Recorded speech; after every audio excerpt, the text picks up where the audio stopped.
Oh, what's up, everybody? And welcome to the Virtual Cafe. I am your host, Oscar Sukuyama, but I'm also your waiter to cater you through this evening of this great performances we have prepared for you tonight.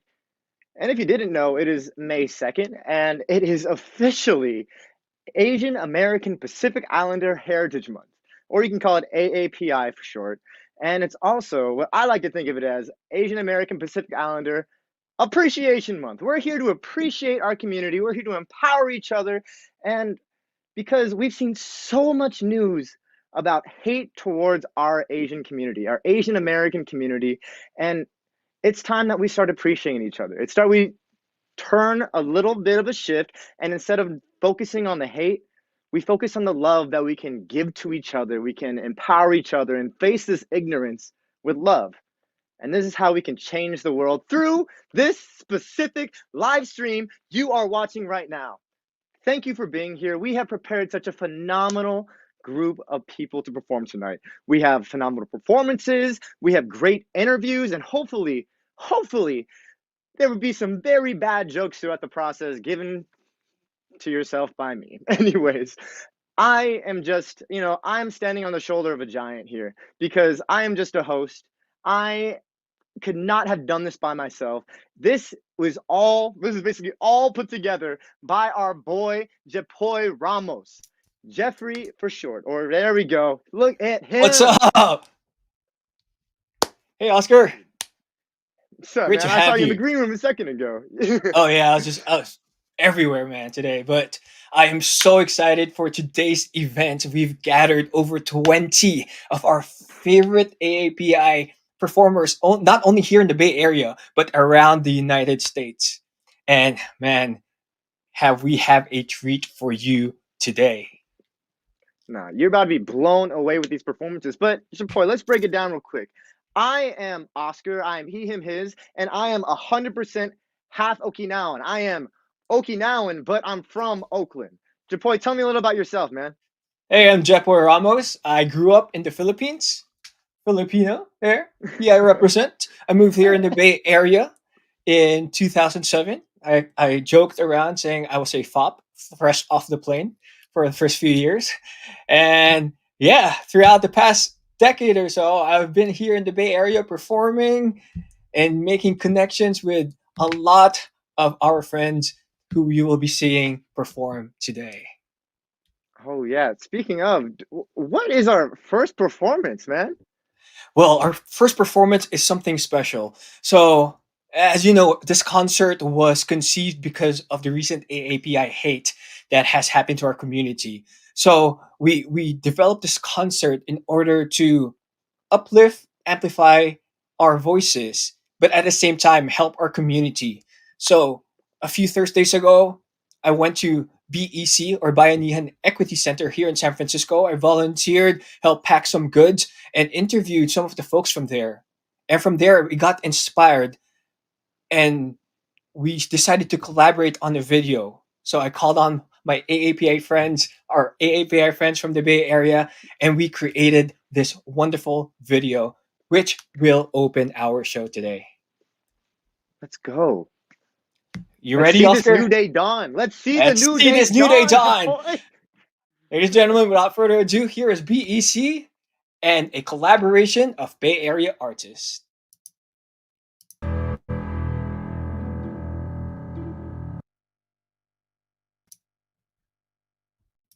Sorry about that. Tech difficulties. Give me 1 second.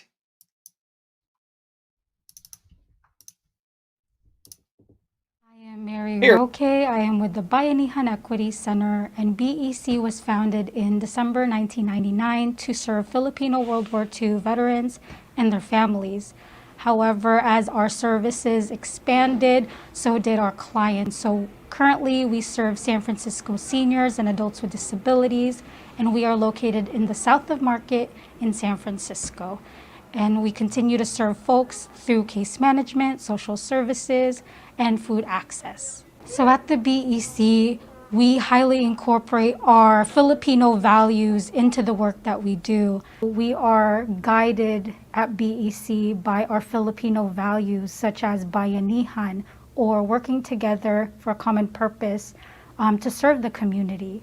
And also with respecting our elders, we were founded to serve Filipino veterans and continue to serve seniors and adults with disabilities. So we continue to hold those values and have it guide us in the work that we do every day. We at BEC host a food distribution every single Thursday. So if you're interested in getting involved, you can visit our website at sfbec.org and fill out our volunteer form, or you can also call our office at 415 255-2347. We're more than happy to have you join us and help out the community.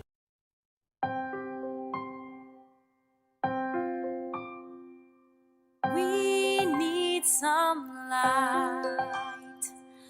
First of all, we need some light. You can't sit here in the dark and all alone. It's a sorry sight. It's just you and me. We'll live, you'll see.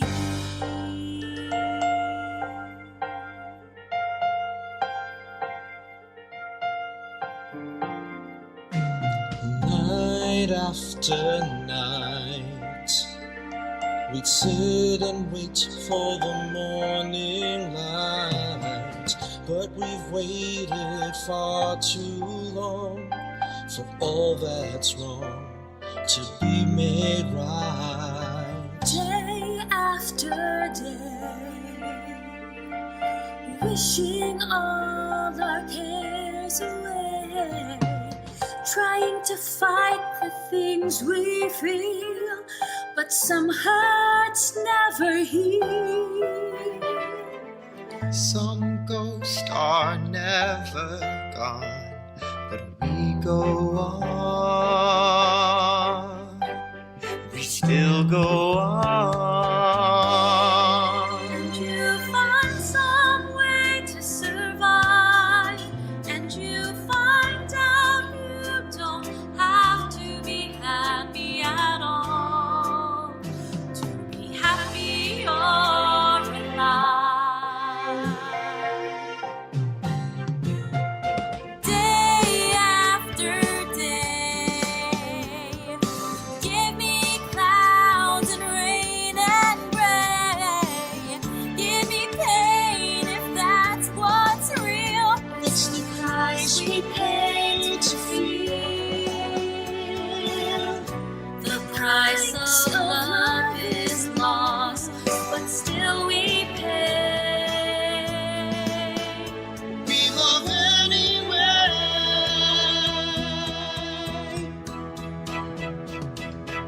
And when the night is finally gone, and when we see the new day dawn, we wonder how we wandered for so long, so blind. The wasted world we thought we knew, the light will make it all brand new. So let it, so let it shine, shine, shine. Day after day, we'll find a will to find our way, knowing that the darkest skies will someday see the sun. When our long night is done, there will be light. There will be light. When we open up our lives, sons and daughters, husbands, wives, and fight that fight. There will be light. There will be light. There will be light. There will be light.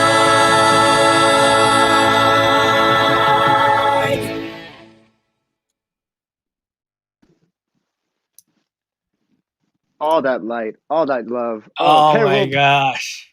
there will be light, Jaipur.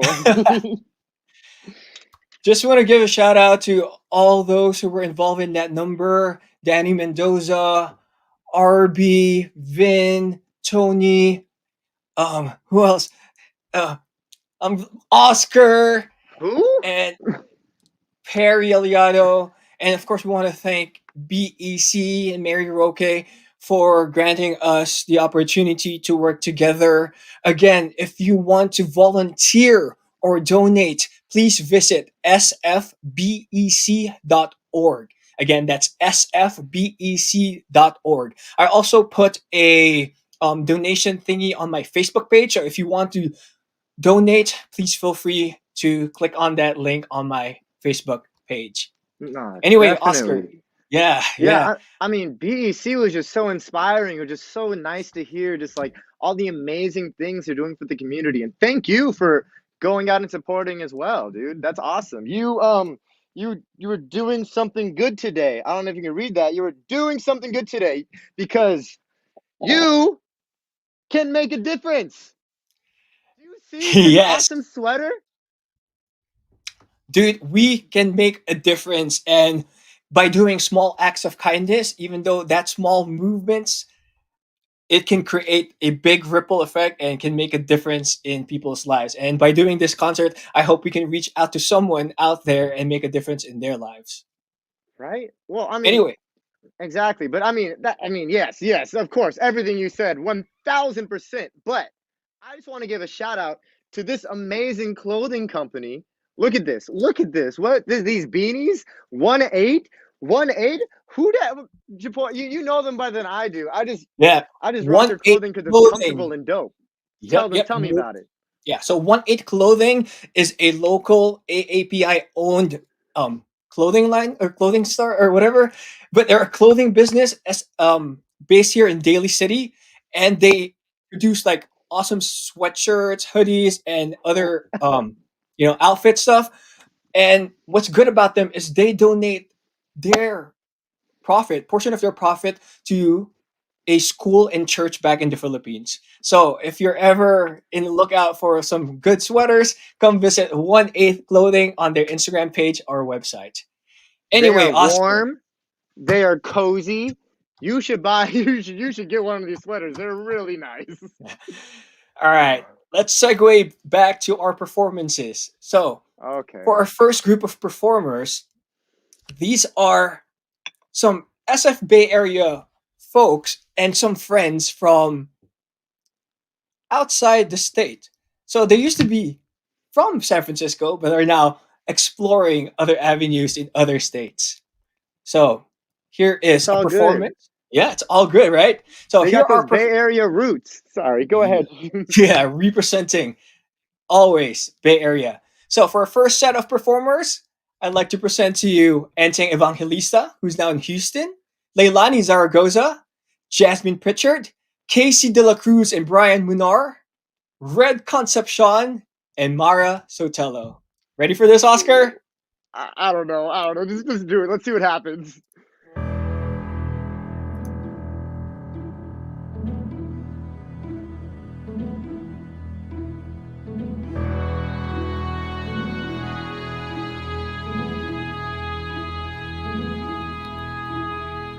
Wake up, the sun cannot wait for long. Reach out before it fades away. You will find the warmth when you surrender. Smile into the fear and let it play.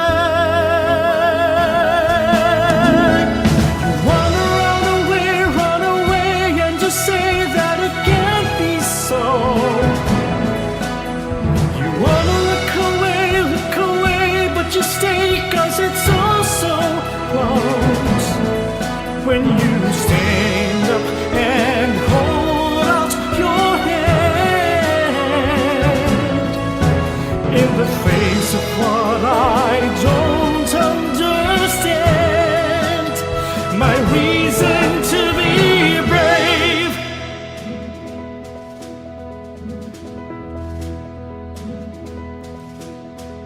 Hold on, so strong.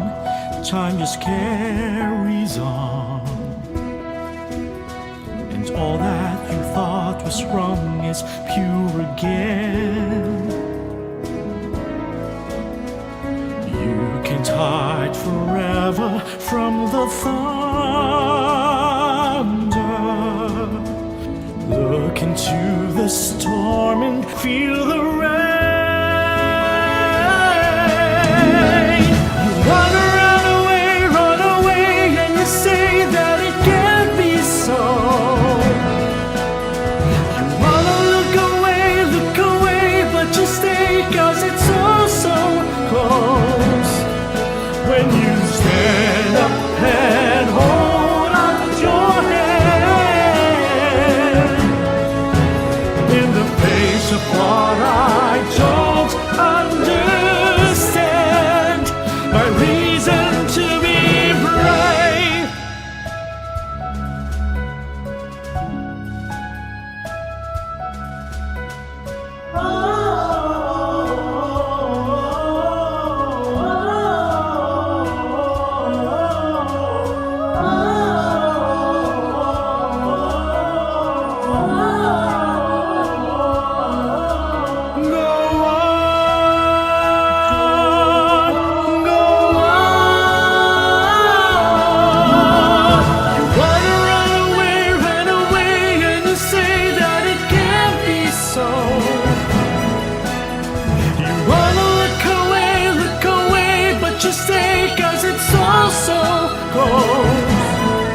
When you stand up and hold out your hand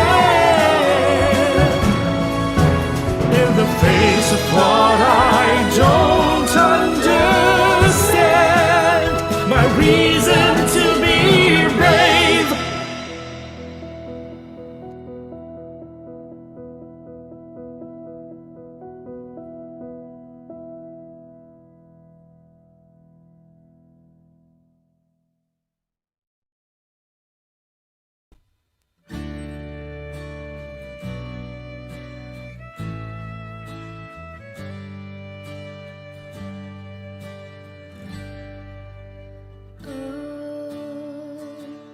Why you look so sad?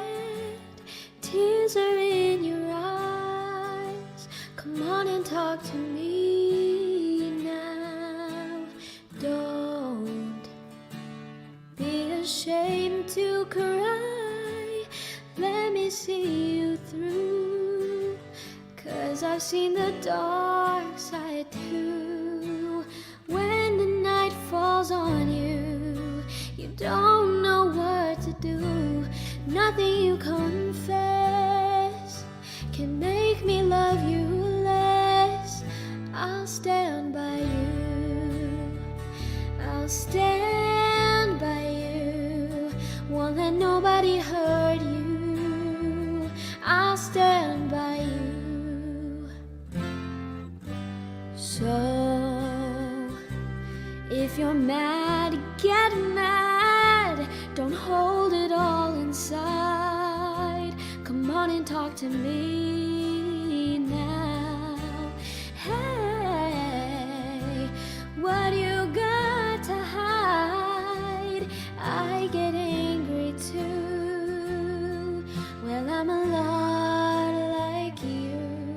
When you're standing at the crossroads, don't know which path to choose. Let me come along, 'cause even if you're wrong, I'll stand by you. I'll stand by you. I won't let nobody hurt you. I'll stand by you. Take me into your darkest hour, and I'll never desert you. I'll stand by you.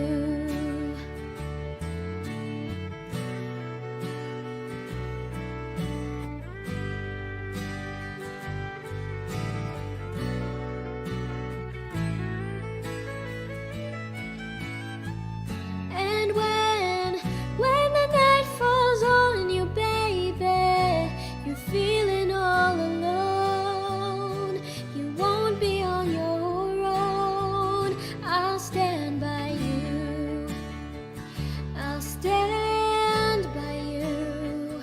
Won't let nobody hurt you. I'll stand by you.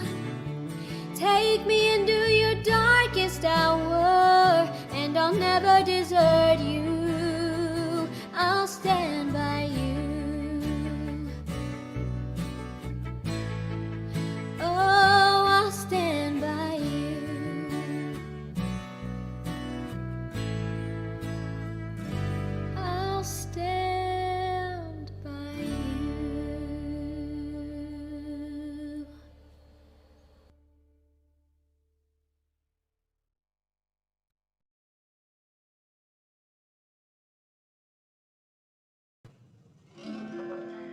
Put on your face,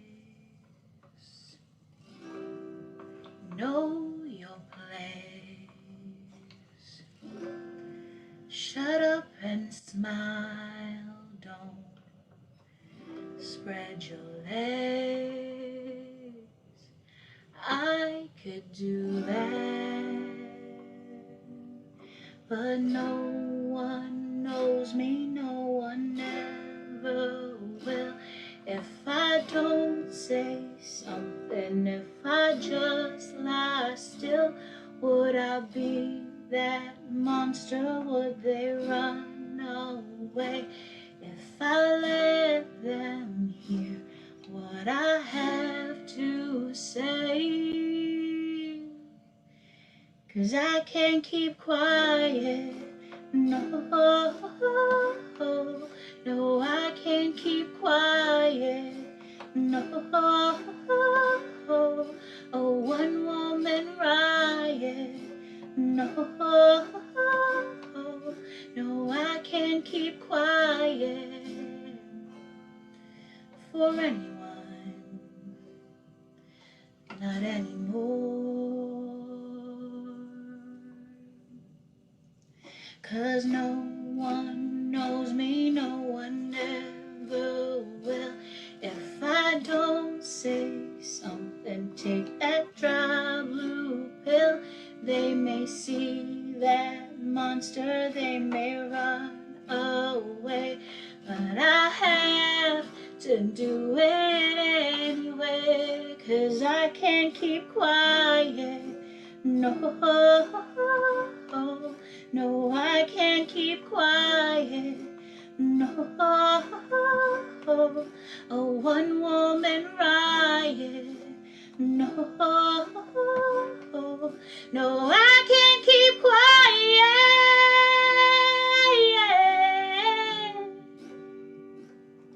There'll be someone who understands. No, must be someone who understands. Ooh, ooh, ooh, ooh, ooh, ooh.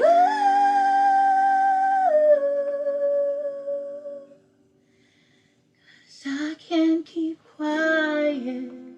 No, no, I can't keep quiet. No, a one woman riot. No, I can't keep quiet for anyone, not anymore.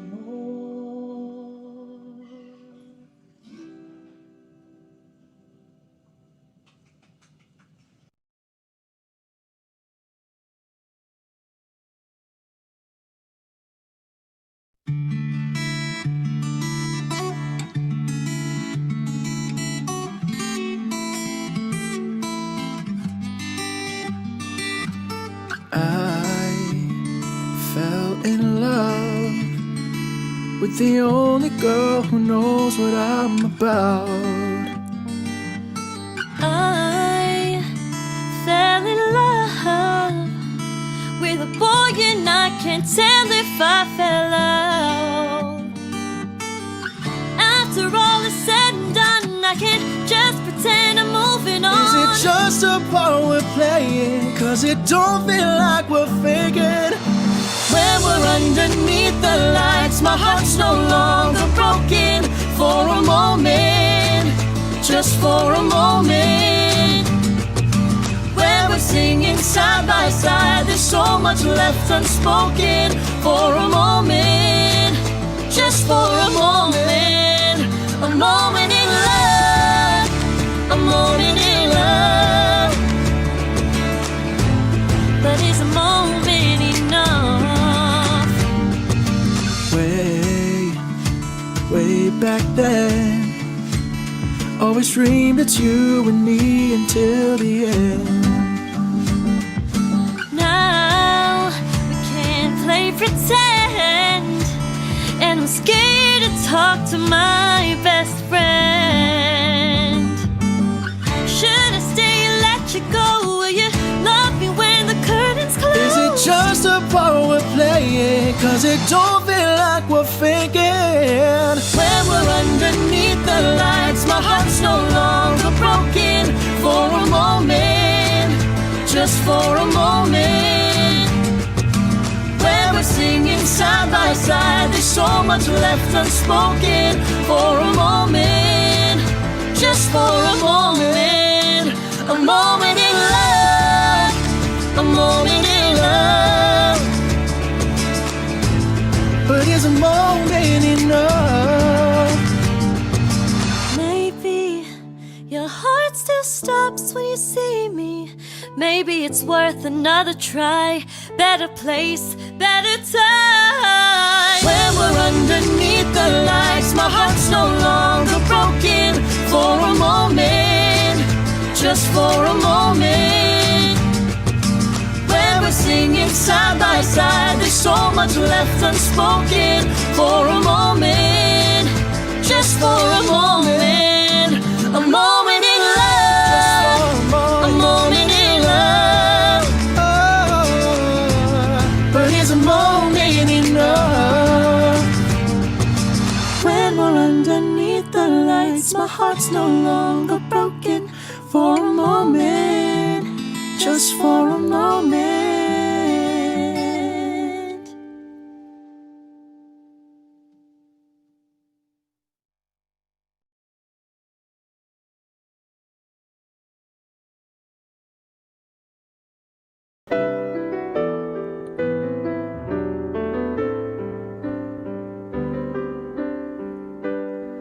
I've got a roof over my head.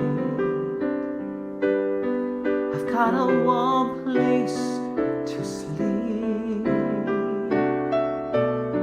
Sometimes I lie awake counting gifts instead of counting sheep. I've got a heart that can hold love. I've got a mind that can think. There may be times when I lose the light and let my spirit sink, but I can't stay depressed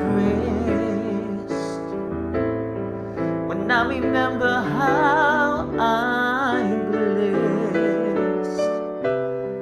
Grateful, grateful, truly grateful I am. Grateful, grateful, truly blessed and duly grateful.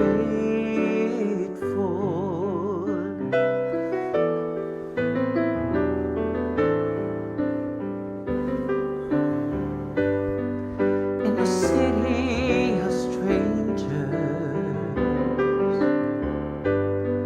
I've got a family and friends. No matter what rocks and brambles fill my way, I know that they will stay until the end. I feel a hand over my hand. It's not a hand you can see, but on the road to the promised land, this hand will shepherd me through delight and despair,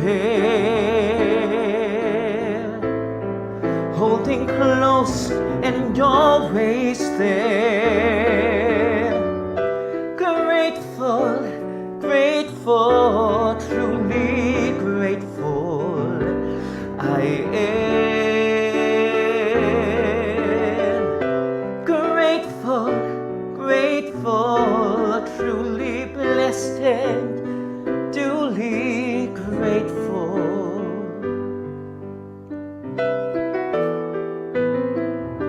It's not that I don't want a lot, or hope for more, or dream of more, but giving thanks for what I've got makes me happier than keeping score in a world that can bring pain. I can still take each chance, for I believe that no matter the terrain, our feet can learn to dance, whatever stone life may sling. We can moan or we can sing. Grateful, truly grateful I am. Oh, grateful, grateful, truly blessed and duly grateful.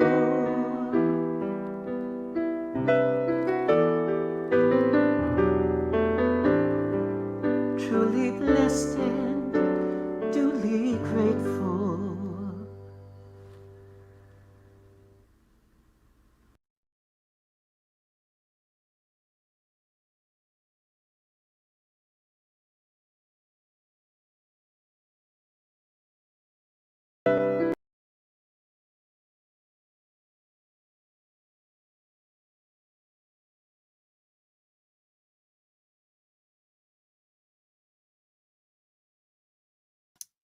Sorry, folks, we're having some technical difficulties. I'll be here shortly. Oscar, do you want to entertain our folks? By I. Um, Yeah, hey folks, welcome to the show. Yo, we have been getting such love throughout the comments. Thank you. Like, it's these performers are phenomenal, hands down, no doubt. But the comments are just like adding to such of the great energy and love that we need in our community. So much love to all that. And let's be real, AAPI hate has is not a new thing. It's been brewing up for a long time. And let's be real, like Atlanta was like a huge terrible thing that happened that brought it to the forefront.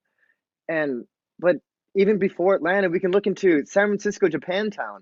In January, we had our cherry blossoms just sawed off completely. And we all know how beautiful cherry blossoms are and how special the cherry blossom festival is to the Japanese community. So we know this is not new things. We know that AAPI hate has been happening for not only years, generations, decades. So we're just trying to make a little spin on that because let's be real, these performances are just so beautiful. Who is some great ones up here? Um, I mean, Casey De La Cruz and Brian Munar were pretty phenomenal. If I do, they were. I love their set too, not just their singing set, but like where they were. And then who was that live performer who had like the what was that instrument? It was so Oh, beautiful. Jasmine Pritchard. Jasmine. Oh my gosh. I've known Jasmine since college, back in Ateneo in Manila. And when she moved here in the Philippines back in 2008, she was like my neighbor. So we go way back. And Oh, if you don't know this cool info about Jasmine, she owns a vocal and performing studio in San Francisco called Songrise Studios. So if you're ever in need for voice lessons, music lessons, feel free to check out her website at Songrise Studios, and she will make sure that you can sing just as beautiful as she does. amazing. I How's think it's that? called the How's that auto next harp. video? The instrument that she was playing is called an auto harp. Got you. Okay. Yes. By the way, I just want to say thank you to our performers in the first batch. Enteng Evangelista singing "Brave" by Joe Scroban. Leilani Zaragoza singing "I'll Stand by You." Oh my gosh, I know Leilani's parents, and I've known Leilani since she was like 7, 8 years old, and now she's like in college. Time flies by so fast, and look how great she's become, and I can't wait for the future. Also, a big shout out to Red Concepcion. I've known Red for a long time. We've done shows in the Philippines, and then he moved here in the US because he played the engineer in the national tour of Miss Saigon. So, and now, and I'm like, oh my Whatever. god. Anyway, Who do we got Oscar, next? we got next is Mara Sotelo and Chris Sotelo. Oh my goodness. It's gonna be lit, but I'm just waiting for the file again because again, I guess StreamYard has a 1 gigabyte limit, and the file that they produced was so beautiful that it was like 2 gigs big, and it can't Isn't do I it. mean, But isn't Chris like a phenomenal cinematographer? dude, he is, and So when that uploads, it sounds like we're in for a treat. Basically, is what you're saying. This is like the part of the movie where it's like there's all this suspenseful music happening. Like, are they going to go into the open the closet where the people are hiding in? Are we going to see Mara and Chris do a phenomenal performance? It's coming up. We know that it's going to happen, but this is our suspenseful music right here. It's not as yeah, great, I guess, as a blockbuster film, but we are trying our best through this virtual cafe. In the meantime, can I take anyone's drinks out there? yeah, yeah. No, no. Okay, I mean, whatever. I'll Well, just it I'll is just a drink the cafe, water for Oscar, myself. so maybe you can go in the chat section and interact with the folks while I share with you an interview I did with Chris and Mara, and we talk about the song that she's about to perform and how we believe that hashtag representation matters. So without further ado, while we wait for the performance to load, here is Mara and Chris interview that we did earlier. Wow, Mara, what an amazing performance. Why did you choose the song and how does it empower you? Mainly because of the lyrics. It speaks about hope, courage, pride, and especially with the theme of this concert, I just thought it would be super appropriate. I really wanted something that would uplift our community, encourage us, and again, speaking about pride, the song really talks about owning who you are. So, Chris and Mara, if you were like given millions of dollars, what kind of stories would you like seen on Man, stage in movies that represent us? and I can count on my hand how many times I saw like a Filipino in a role being Filipino. Now, we've Yeah. seen Filipinos in roles, but have we seen Filipinos in roles being Filipino? When we think about The Yellow Rose that recently came out, that was about Filipinos, right? Filipino people playing Filipinos. And I think that that is so important. Right? We have Fresh Off the Boat, which was the Chinese version, but we got our own Fresh Off the Boat for Pinoys, right? Like there are some very specific cuts, the videos that I produce or want to produce. If I produced it, one of the things I want to make known is that, yes, a Filipino filmmaker made this. And why? It's just important that people can see and understand that like specific cut of talent. Well, thank you so much, Mara and Chris, for sharing your insights and sharing your talent. As you know, folks, that video that Mara just performed in was produced and edited by Chris. And Mara, thank you so much again for enlightening a wonderful, wonderful talent. It's our pleasure. Thank you. Thank you, Jipoy. Thank you.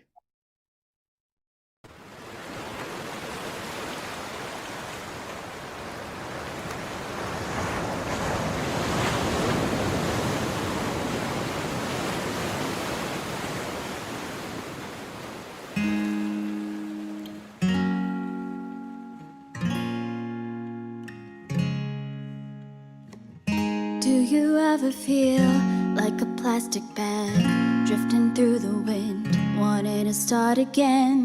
Do you ever feel so paper thin, like a house of cards, one blow from caving in. Do you ever feel already buried deep, 6 feet under, scream but no one seems to hear a thing? Do you know that there's still a chance for you, 'cause there's a spark in you. You just gotta ignite the light and let it shine. Just on the night, like the 4th of July. Baby, you're a firework. Come and show 'em what you're worth. Make 'em go ah, ah, ah, as you shoot across the sky. Baby, you're a firework. Come on, let your colors burst. Make 'em go ah, ah, ah. You're gonna leave 'em all in ah, ah, oh. You don't have to feel like a waste of space. You're original, cannot be replaced. If you only knew what the future holds after a hurricane comes a rainbow. Maybe a reason why all the doors are closed, so you could open one that leads you to the perfect road. Like a lightning bolt, your heart will glow, and when it's time you'll know. You just gotta ignite the light and let it shine. Just on the night, like the 4th of July. 'Cause baby, you're a firework. Come and show 'em what you're worth. Make 'em go ah, ah, ah, as you shoot across the sky. Baby, you're a firework. Come on, let your colors burst. Make 'em go ah, ah, ah. You're gonna leave 'em all in ah, ah, oh. Boom, boom, boom, even brighter than the moon, moon, moon. It's always been inside of you, you, you, and now it's time to let it through. Ooh, 'cause baby, you're a firework. Come on, show 'em what you're worth. Make 'em go ah, ah, ah, as you shoot across the sky. Baby, you're a firework. Come on, let your colors burst. Make 'em go ah, ah, ah. You're gonna leave 'em all in ah, ah, oh. Boom, boom, boom. It's even brighter than the moon, moon, moon. It's always been inside of you, you, you, and now it's time to let it through, through, through.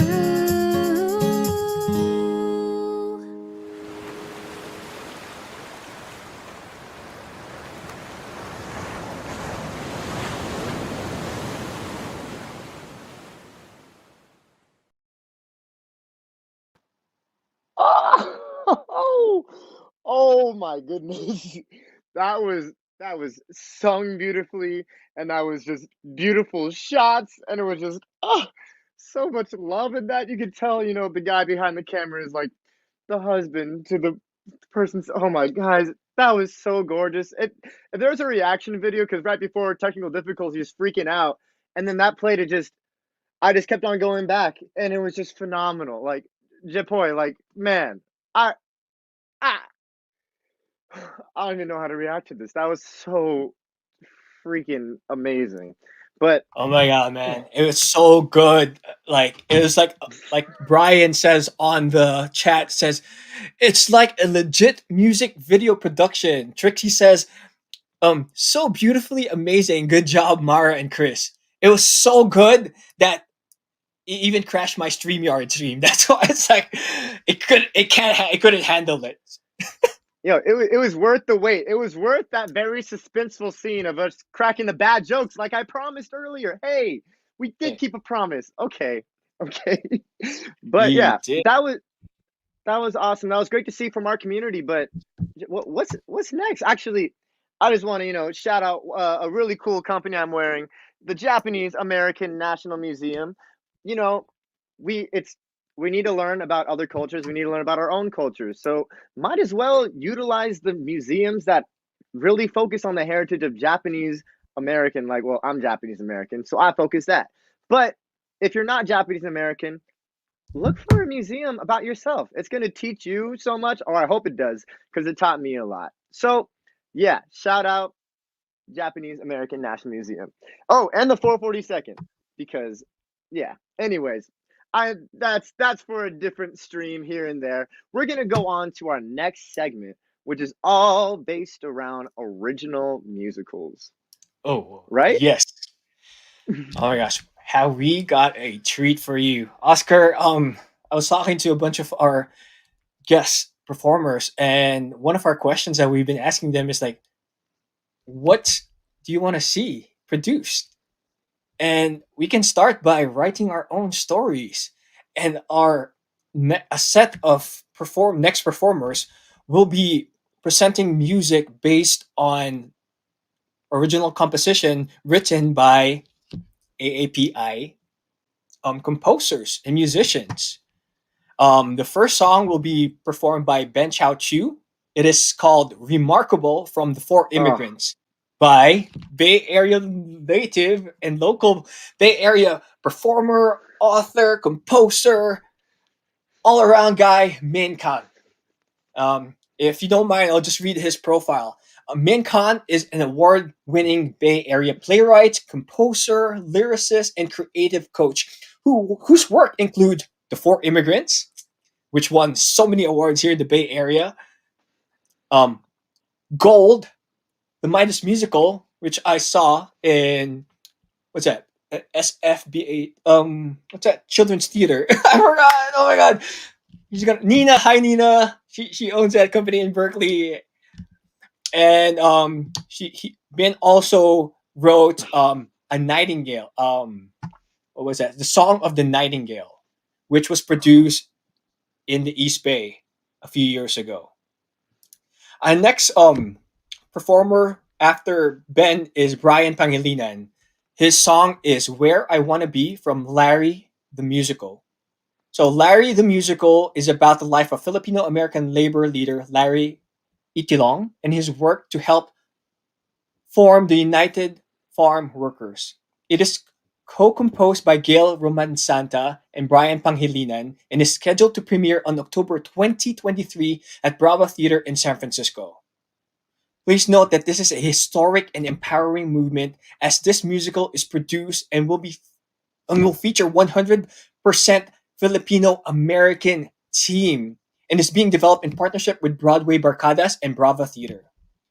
that's A virtual incredible. It's incredible, but a virtual workshop performance will be held on October 2021 featuring Filipino American artists from the East and West Coast. Oh my gosh, I can't wait to see that. Brian, thank you for introducing it to us.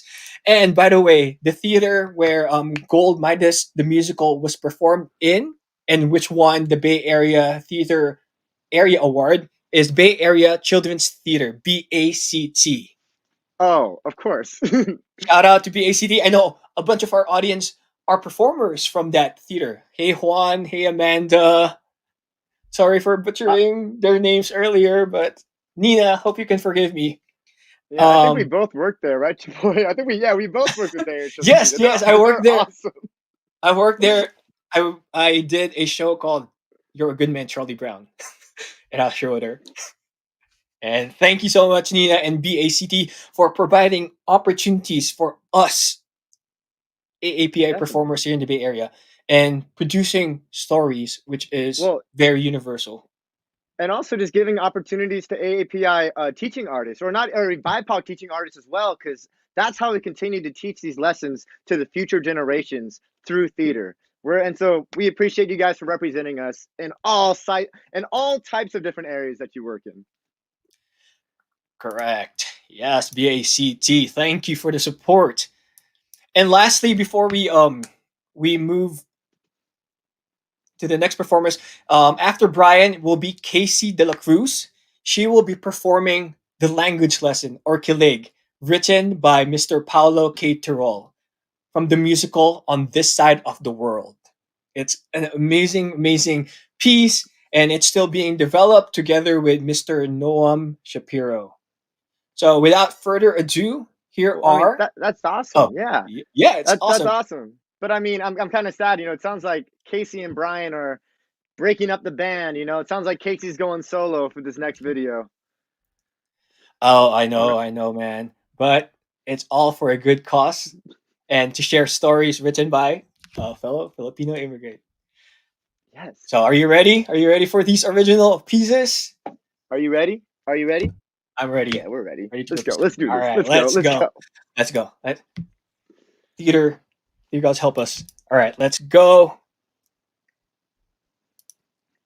Sorry, folks, tech difficulties, as you know, with current times. We're our own tech directors, our own artists, and Live it's theater. Mm.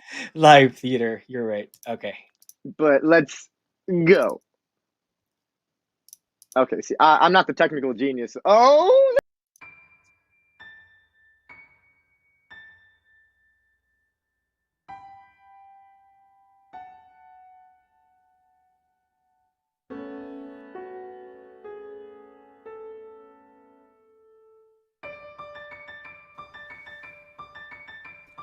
Notice his head drooping, notice the horse stooping, notice the spear pointing toward a canyon unseen. A people pushed to the edge, captured in this one scene. Fall or jump off the ledge, there's no in between. That is the wonder of art. Whether you're servant or whether you're king, when a great artist imparts what he's feeling and shows you something remarkable, how beauty can surface from such despair, compelling one person to sit and stare and see something remarkable, incomparable. The murals and statues around the fair, each one a creation remarkable to share with all of the world.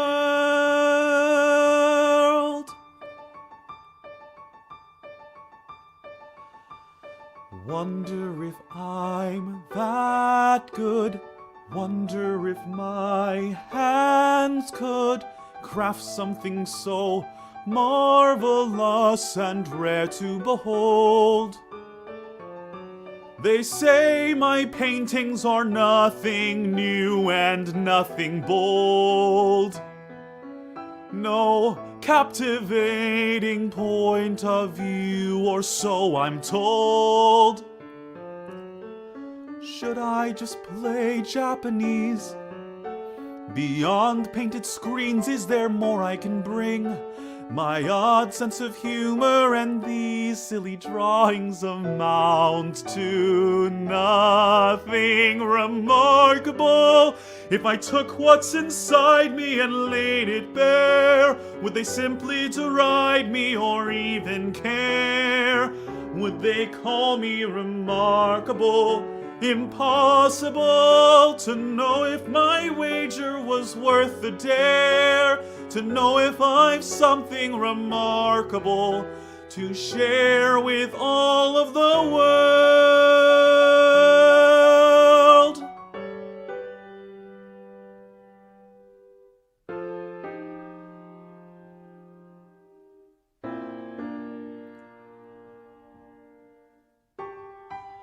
I've got to find something remarkable, remarkable to share with the world.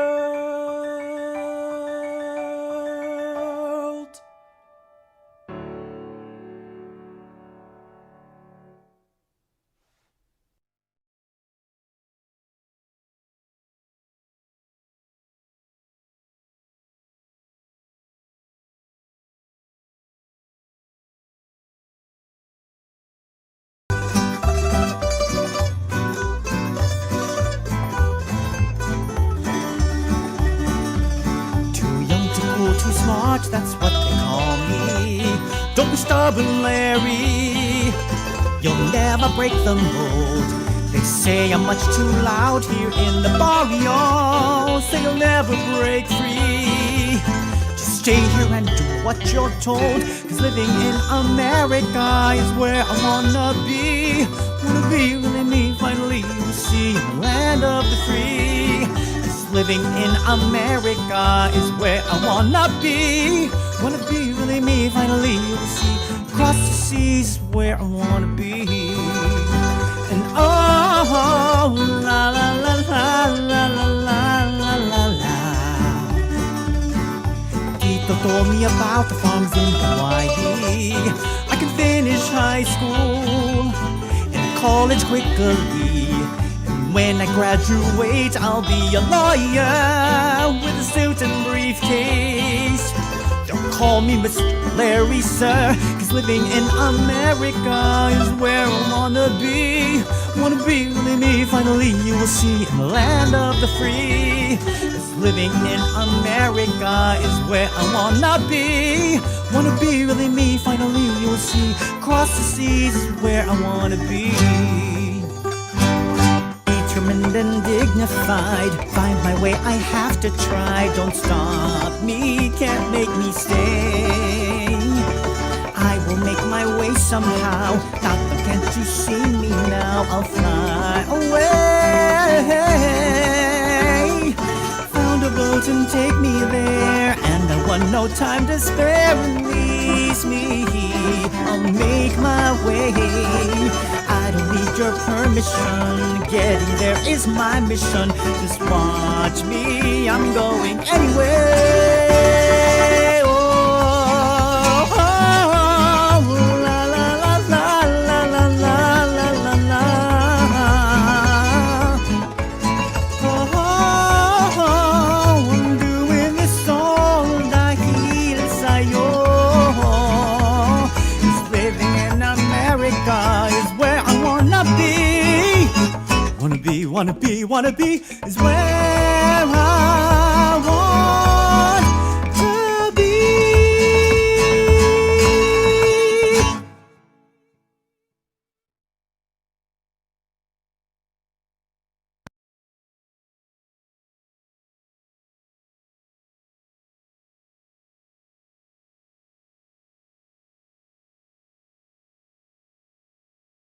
Hey everyone, this is Paolo Caterol, composer and lyricist of the musical On the Side of the World.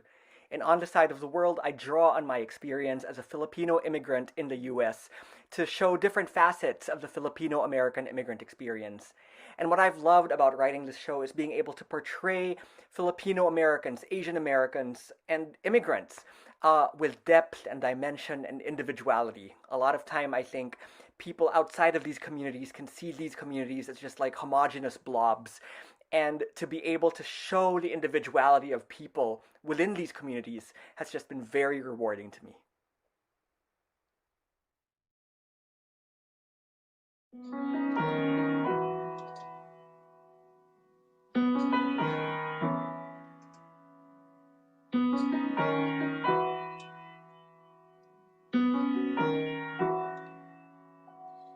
You know that feeling when someone you like is nearby, and a ticklish, tingling, trembling begins when they look you in the eye, and the butterflies in your stomach start to lift you off the ground. Deep inside you can't stop screaming still, there's not the slightest sound, and the smile in your heart is 1,000 times bigger than a smile could ever be. That's kilig, as we say in Filipino.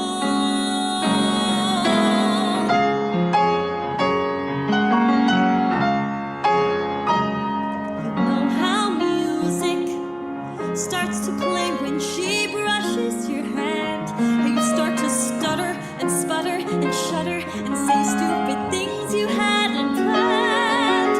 It's the room insanely spinning, it's the shivers down your spine, it's the jumble of sensations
You know what's funny? I never thought I'd find it here. Never thought in this land of the strangest of strangers Gilead would appear. But here it is, stronger than it's ever been. So strong that though my country's halfway round the planet from here, I'm feeling quite at home. And for someone who's only just learning its meaning, you're awesome at causing Gilead. Yes, you. Well, that took some explaining. So take this not so subtle cue. Tell me, do I make you feel Gilead too?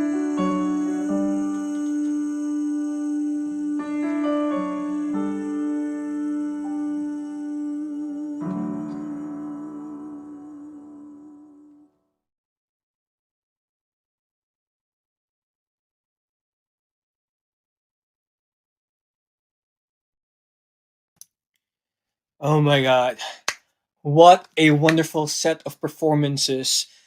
Again, thank you, Ben Chao Chu, who performed Remarkable from the Four Immigrants, written by Min Kang, local Bay Area playwright. The world, I don't know if it's a world premiere, but it's a premiere performance or a preview for Larry the Musical by Brian Pangilinan singing the song Where I Wanna Be. And lastly, Casey De La Cruz performing the language lesson, Kilig or Giddy, featuring Mr. John Florencio from the musical On This Side of the World, written by Paolo Caterol and developed with Mr. Nolan Shapiro. All right, next performance will be a live performance, and here is Oscar to talk more about this. Well, I'm just so caught up with those last performances. To be honest, Ben's shirt, I'm proud of. I'm just proud to be Asian. Then Brian's energy, and then Casey's voice. It's like it's so important to have like representation and like shows and whatnot. And in fact, I'm not wearing a show shirt, but I'm wearing an EBYAL, East Bay Youth Athletic League. I used to play basketball for this league that's we referred to as the Asian or the Japanese League, which was I played for the Buddhist Church of Oakland, and it was founded post World War II after the Japanese internment. And it was founded because we were still being segregated and we were still being like not accepted into different communities. Uh, Organizations like this allowed people like Jeremy Lin to play in very similar basketball leagues growing up on the peninsula in San Francisco. And so we didn't have shirts like this, we wouldn't know who Jeremy Lin is. And because we're talking to musical theater people, you probably don't know who Jeremy Lin is. Jeremy Lin is in the first place. He is an Asian basketball player. There's a lot more Asian basketball players coming up, and so we can see that because of organizations like this, we can create excellence. So why can't we do the same with roles in musicals and theater and entertainment? And so our next guest, our next live guest, our first live performance of the night, are about to share an awesome experience from their Asian American Pacific Islander musical. Come on down. Or come on in. There we go. Hi, Oscar. Hi, Jet Boy. Hi, Hey, Oscar. guys. Boy. So good to see you. No, So yeah. it's on Facebook, It's and I this, messaged him. this is honestly it was so nuts because Jordan and I were the co-writers of the show Bake the Musical, and we had just kind of released a set of demos that we put on SoundCloud, and I posted on some Asian Creative Network, which is a large Facebook group for a lot of Asian creative folks, and Boy just reached out to me and was like, "Hey, like, do you want to do this thing?" And I was like, yeah, sure. It's super random, but I'm down. But it turns out I've been watching all these performances. Everyone has just been so amazing. Yeah, it was so good. I mean, obviously the last two songs in the musical theater close to my heart, but it's just, I mean, I'm trying to stop being overwhelmed by how much talent is on this call. So, Well, I mean, you guys are about to add to it as well. I mean, you guys have quite the performance ahead of us. Yeah, we're gonna perform a song from Bake the Musical. We're gonna accompany it live. So we've got a piano right here. You should be maybe hearing it from Deepak's end, or you'll hear it when we do it. But before that, Deepak, do you want to talk a little bit about the show? Yeah, absolutely. So, Bake the Musical is a story that follows Jane Huang. She's a high school Chinese American student who has it all, is hardworking, has loving parents, a great best friend, and most importantly, admission to her dream school, which is Harvard in the fall. But there's one hiccup. Her family doesn't have the money to send her to school. And so at the first scene of the show, she's waiting to hear about this scholarship that will determine whether or not she goes to Harvard. And you learn, it's not really a spoiler because it's scene one, that she doesn't get the scholarship. But instead of coming clean to her parents and telling them and saying, okay, let's figure out how to work on this together, she lies to her parents and says that she did get the scholarship. And so now she has to figure out how to make all of that money in one summer before she goes to school. So she does what any young, enterprising Asian American would do. She teams up with her best friend and the school drug dealer and launches a massive drug empire. Organized to the T. And that's the pitch for Bake the Musical. Totally. In the show, it ends up being, at first it's just bake sales. It ends up being because her parents own this Chinese bakery, like Chinese bakery pastries with cannabis infused, which I still maintain to this day would be like a great business plan to execute on in real life. I mean, Jordan and I have talked about this at length. If somebody wants to do this, just give us a call. Most definitely. That's right.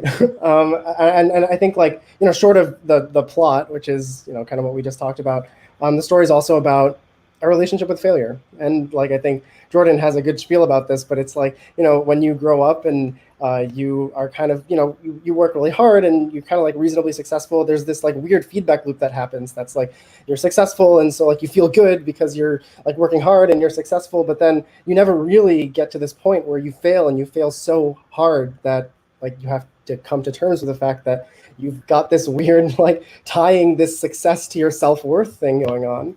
And it's, obviously it's inspired by our experiences as growing up as the children of immigrants, of Asian immigrants in this country. But it talks about a lot of those themes. Yeah, I think it's like Deepak said. On the surface, it's also just like a really, really fun show with a lot of wacky jokes. We hope. Awesome. No, that's awesome. Wacky No, jokes. I can't wait to wacky jokes. Hey, no, but yeah, we can't wait to see you guys' performance. Thank you for breaking it down, and yeah, take it away. This is gonna be awesome. And by the way, this is a live performance. Jordan will be playing live piano and Deepak will be singing. So, technology, let's go. Don't worry, it's gonna be in sync. It's gonna work for sure.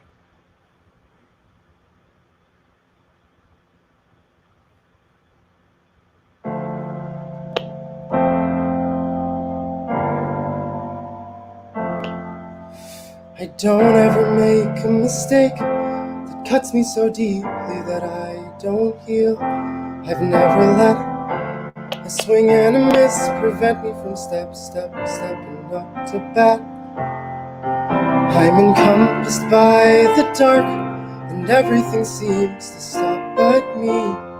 Will it suspend me here in motion? Is this who I truly am?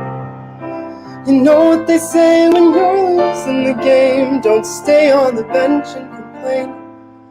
So I'll take a deep breath and slow down and flip on the switch in my brain. Cut the crap, get back, don't put salt in the wound. What the fuck, get up, be the best in the room. Pick up the pieces and use the failure as fuel. I have a responsibility to go to a school that'll make mom proud. If I let them down, I can't even picture the whispers of all I'll never be. You know what they say when you're losing the game, don't stay on the bench and complain. So I'll take a deep breath and slow it down and flip on the switch in my brain. Cut the crap, get back, don't put salt in the wound. What the fuck? Get up, be the best in the room. Pick up the pieces and use the failure as fuel. This won't take you down, it's not the end of the road. You can break this down and you can go for the gold. Pick up the pieces and use the failure as fuel. Though it feels like I'm blind, I know that there'll be a light that I'll shine, a path I'll find. I know that I will find my way. Cut the crap, get back, don't put salt in the wound. What the fuck, get up, be the best in the room. Pick up the pieces and use the failure as fuel. This won't take you down, it's not the end of the road.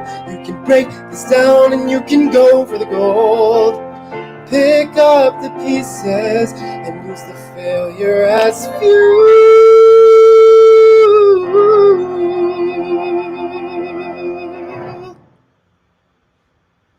Did it work? Oh. Did it work? Did it work? Ah, it worked. It worked phenomenally. Yeah. Wow. Wow. Oh man. Stuck in my head all day now. Like, come on, that's not fair. Oh, I'm like, how is magic? Yeah, you Check can us do out it. at bakethemusical.com. People don't know. You can do it. You can do live accompaniment. It's real. It's Yeah, totally real. Didn't you guys like create this technology or something? Like, how did you guys come about having this technology to all perform Jordan. live through It's virtual? all Jordan. I don't think we need to talk about it on stream, but yeah, there's a side project I'm working on related to like low latency internet piano. That's all. That's amazing. Thank you guys so much for performing. Wow. Yeah, wow. And You I believe can that you can find other demos at bakethemusical.com if anybody's looking for them. Yes. And if anybody wants to we produce will. the show, I mean, just call us. Send us an email. You know, we're down. Is it Ah, that's awesome. www.bakethemusical.com, right? Yeah, bakethemusical.com. Yeah, All right. Is this correct? That's the There you go. one. that's the one. Folks, come visit and support Deepak and Jordan's original musical. Yeah, and I believe you guys are staying for this live interview we're about to do too, right? Yep. We sure are. Oh, sweet. Japoy, like, let's hear about what's about to happen. All right, let's see. Drum roll. Who's here?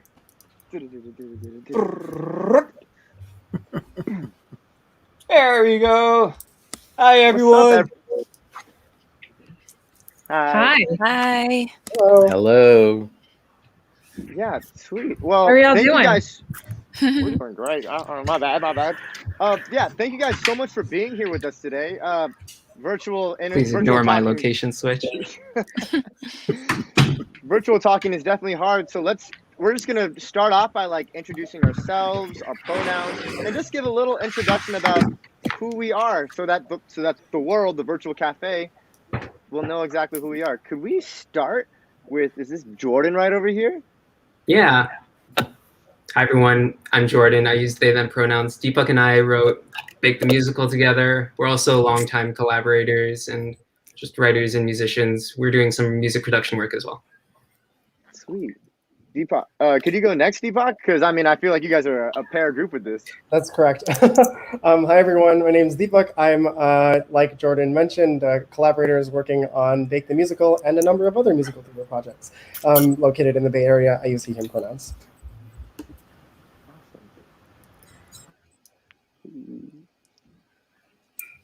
Oh, hi, I'm Aureen. I use she, her, and I am the artistic director at Benilsif Studio. Hey, everybody. Eric Ting, he, him pronouns. I'm actually zooming in from unceded Munsee Lenape lands, also known as Brooklyn right now. But I'm the artistic director of California Shakespeare Theater. Hi, everybody. I'm Lily Tun Crystal. I go by she, her. I am the artistic director of Theater Moo in the Twin Cities, which is on the traditional homelands of the Dakota people. Hi, Hi, I'm Sharon Pang, she, her, zooming in from Ohlone Lands in San Jose, California. I am a board member at South Bay Musical Theater, head of their inclusion committee, and I do hair, makeup, costumes for theater, film, and television, as well as prop and set paint work. The land attribution for Deepak and I is also Ohlone land. Mine too. Sorry, forgot. Ramai Tush, Ohlone land. Me too. Me too. I forgot as well. It's all right. Yeah. Thank you guys all once again for being here. We're just gonna break it down with like our main leading question, because you guys are phenomenal creators on top of just phenomenal, let's just say, theater leaders. You know, you're doing some amazing things in all the different places you work. So we just want to ask, like, how can we continue to empower future AAPI artists in theater and entertainment? And yeah, who would like to go first? Open to anyone. We're I also mean, kind here.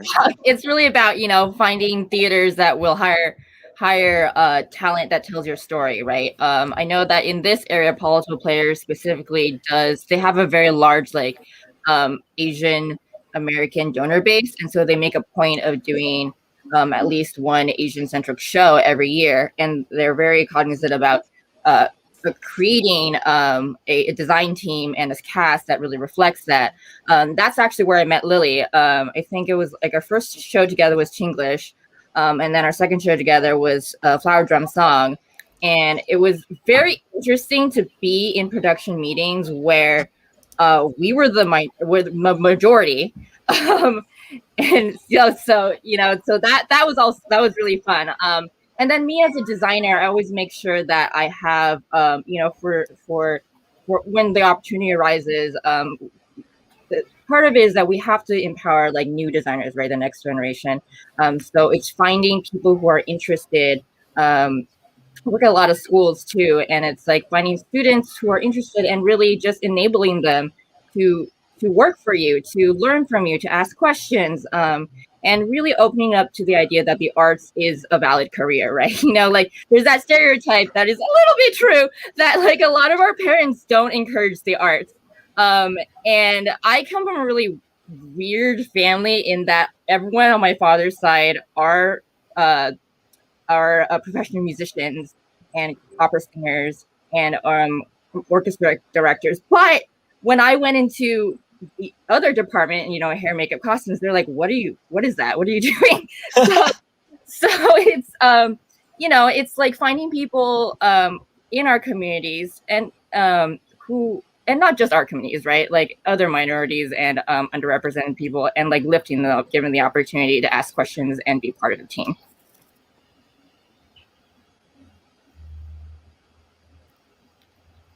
That was beautiful. Thank you so much for sharing. That I agree 1000%. It's just, you're right.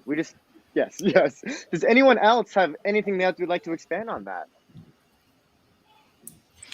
I can speak on behalf of like Benilsif Studio. So for folks who don't know, we're a Filipino American black box performing arts space, and because we do, specifically center on the Filipino American artists, but we're welcome to everybody. The way we empower folks to do arts is just really making our shows and our workshops, all of our offerings, really accessible by providing, either free or sliding scale. So folks who are interested in acting, they could just try it, right? They don't have to pay so much, right? Like right now, our Stories High program is going on, and there's a directing workshop with Liling Ao, and it's amazing, right? So it's like, and we have scholarships. Like we ask our community partners to help us pay for tuition for folks, and keeping that available for people, right? So that they can, even if they're just curious, or if they are serious or curious, then they can try it out for themselves. Oh, that's beautiful. I feel like you guys are both expanding on just like allowing opportunities for people of AAPI backgrounds as well as just BIPOC in general. So I think that, yes, opportunities is right where we need. That's what we need in this world. Yeah. Just a shout Well, out how? to one of our um, viewers, Mr. Conrad Panganiban. I'm taking his script writing class right now, and it's been so awesome. Courtesy of like Stories High. Hmm. Definitely. No, yeah, shout out. But yeah, how else do you think we can continue to empower our communities through theater? I'll say all of the above. I mean, I think everything that Oreen and Sharon have said are just so right on. I was born in Grand Forks, North Dakota, and raised in Morgantown, West Virginia, so the heart of the Appalachians. And I think part of my experience as an AAPI artist has actually been often on the outside of things. So there was not a large Asian community where I grew up, and certainly I never felt a part of the community that I was raised in. And so that kind of outsider experience is really, I think it's a shared experience by a lot of us. And I think part of what I'm finding right now is it's just so important. This moment, and I think the sort of the hate and the violence that so many of us are struggling against right now has really created an extraordinary moment to kind of build community and to actually connect folks across the country, who don't necessarily have the opportunity of growing up in sort of high density AAPI populations. Like, how do we build that network across the country? Wow, definitely. I know from my experience in theater, we build such a strong community together, but it's not always like open, or it's not always a big amount of AAPI. So it's just like, yeah, I think community, even within the theater community, and like you were saying as well, just like in multiple areas in the world, it's just giving people opportunities to even have a community. I think that's, yeah, like you said, very empowering. But yeah, what other ways can we appreciate or empower these future AAPI artists? Hey, Oscar, thanks for having me. I also, lift up what Aureen, Eric, and Sharon have said. I think, Theater Moo is a Asian American theater company. We are a theater of color. And so, we're doing the work in hiring and giving AAPI artists and other BIPOC artists opportunities in the theater. And I also think for the larger theater community, like the predominantly white institutions, it's also, giving those artists opportunity, making room for those narratives, the marginalized narratives that haven't been on their stages, and hopefully written by Asian American playwrights and BIPOC playwrights. The playwrights that are really redefining the American canon right now. And I think more of that work needs to happen at the larger stages across the United States. And in terms of support for the AAPI work and the theaters of color, there's a huge disparity in America right now in funding. And I think like more than 95% of arts funding goes to predominantly white institutions. And the theaters of color and art institutions of color are left with like 3 to 5% or something. I don't know the exact numbers, but it's close to that. And so we're doing a lot in the Twin Cities on trying to make funding more equitable so that the art institutions of color have more access to funding, because they're doing the work of increasing equity in the arts, when a lot of the predominantly white institutions are getting funding for their like one project that increases equity. So I think just to have that consciousness in mind in really being intentional about practicing anti-racist practices within the theater industry. Definitely. Now, I think we all know that theater is very expensive. So it's just like we need to have, and like a lot of I know local theaters in the Bay Area really depend on not just funding, but donations from different people in their communities.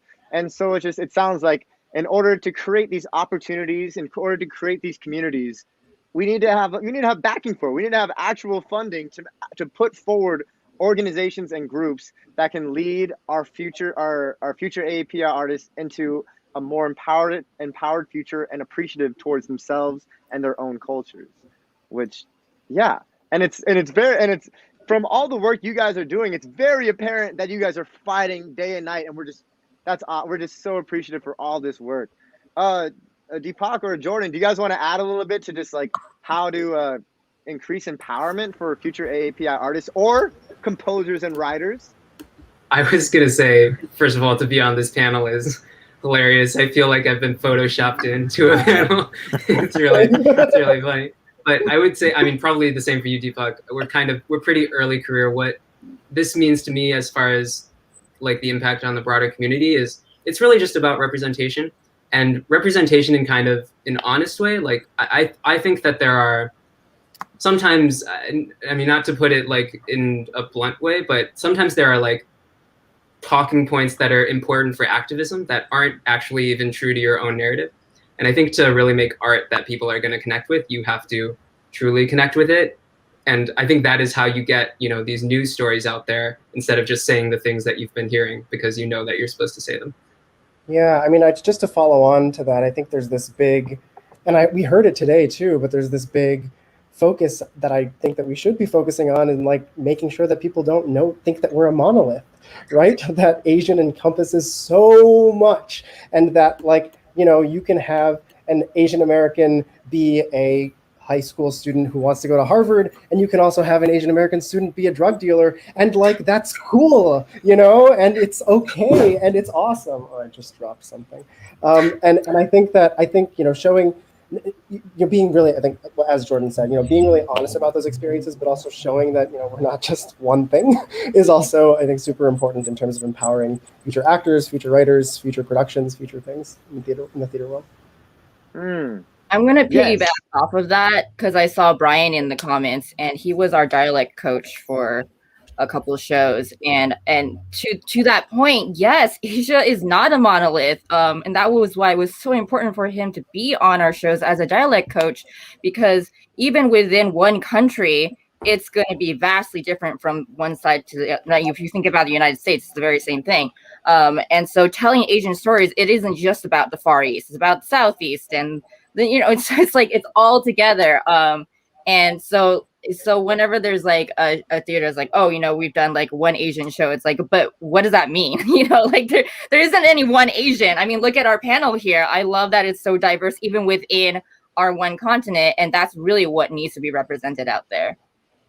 Definitely. It's, yeah, How do you think we're too often just put into just like one little box of what we can be, when we clearly have multiple talents, multiple identities. We could be a drug dealer or a Harvard graduate. We can, it's like, as long as we have the opportunity to be represented in different ways that we're not currently represented as, it's like, these are great ways to move forward. Someone was about to say something. I'm sorry for interrupting.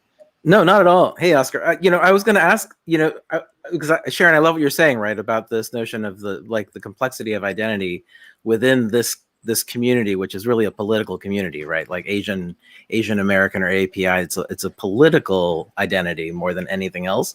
Like, how do we make that a strength, right? That kind of, because it's like there's so many, like, it's sort of like, it's like, how do you gather the lived experiences of so many distinct cultures, languages, belief systems, and sort of focus that. Do you want me to take that?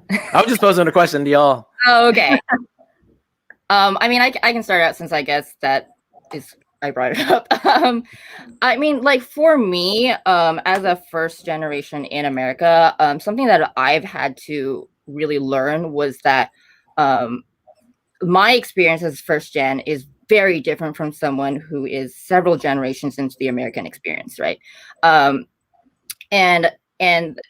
this is something I say as an EDI activist, or someone with that awareness, is that we have to gauge how tired we are. And I realize that my tiredness is not as tired as someone who's like several generations in, because I didn't experience the concentration camp situation and, you know, all that, or like the railroad. So I have less family trauma because of that. And so I have to gauge what is appropriate, right? So in the past, I have done Millie and Anything Goes, which are problematic. And we've done the show in a way where all my first gen friends and family were like, oh yeah, that works. But I have come to learn that it is so harmful for people who have experienced the generational trauma that I had no concept of until I really delved into it and talked to the community about it. So even within generations of the same community, sort of, right? Like me talking to other Far East Asians, there's work to be done in there. And then I know that I need to gauge how I perceive harm, even on that level. So that's something that I've come to learn and also develop and saying, okay, there's things we just don't need to do. So that sort of answers your question. But in terms of like cross-cultural, I think that really is about source material. Anyone take the ball here?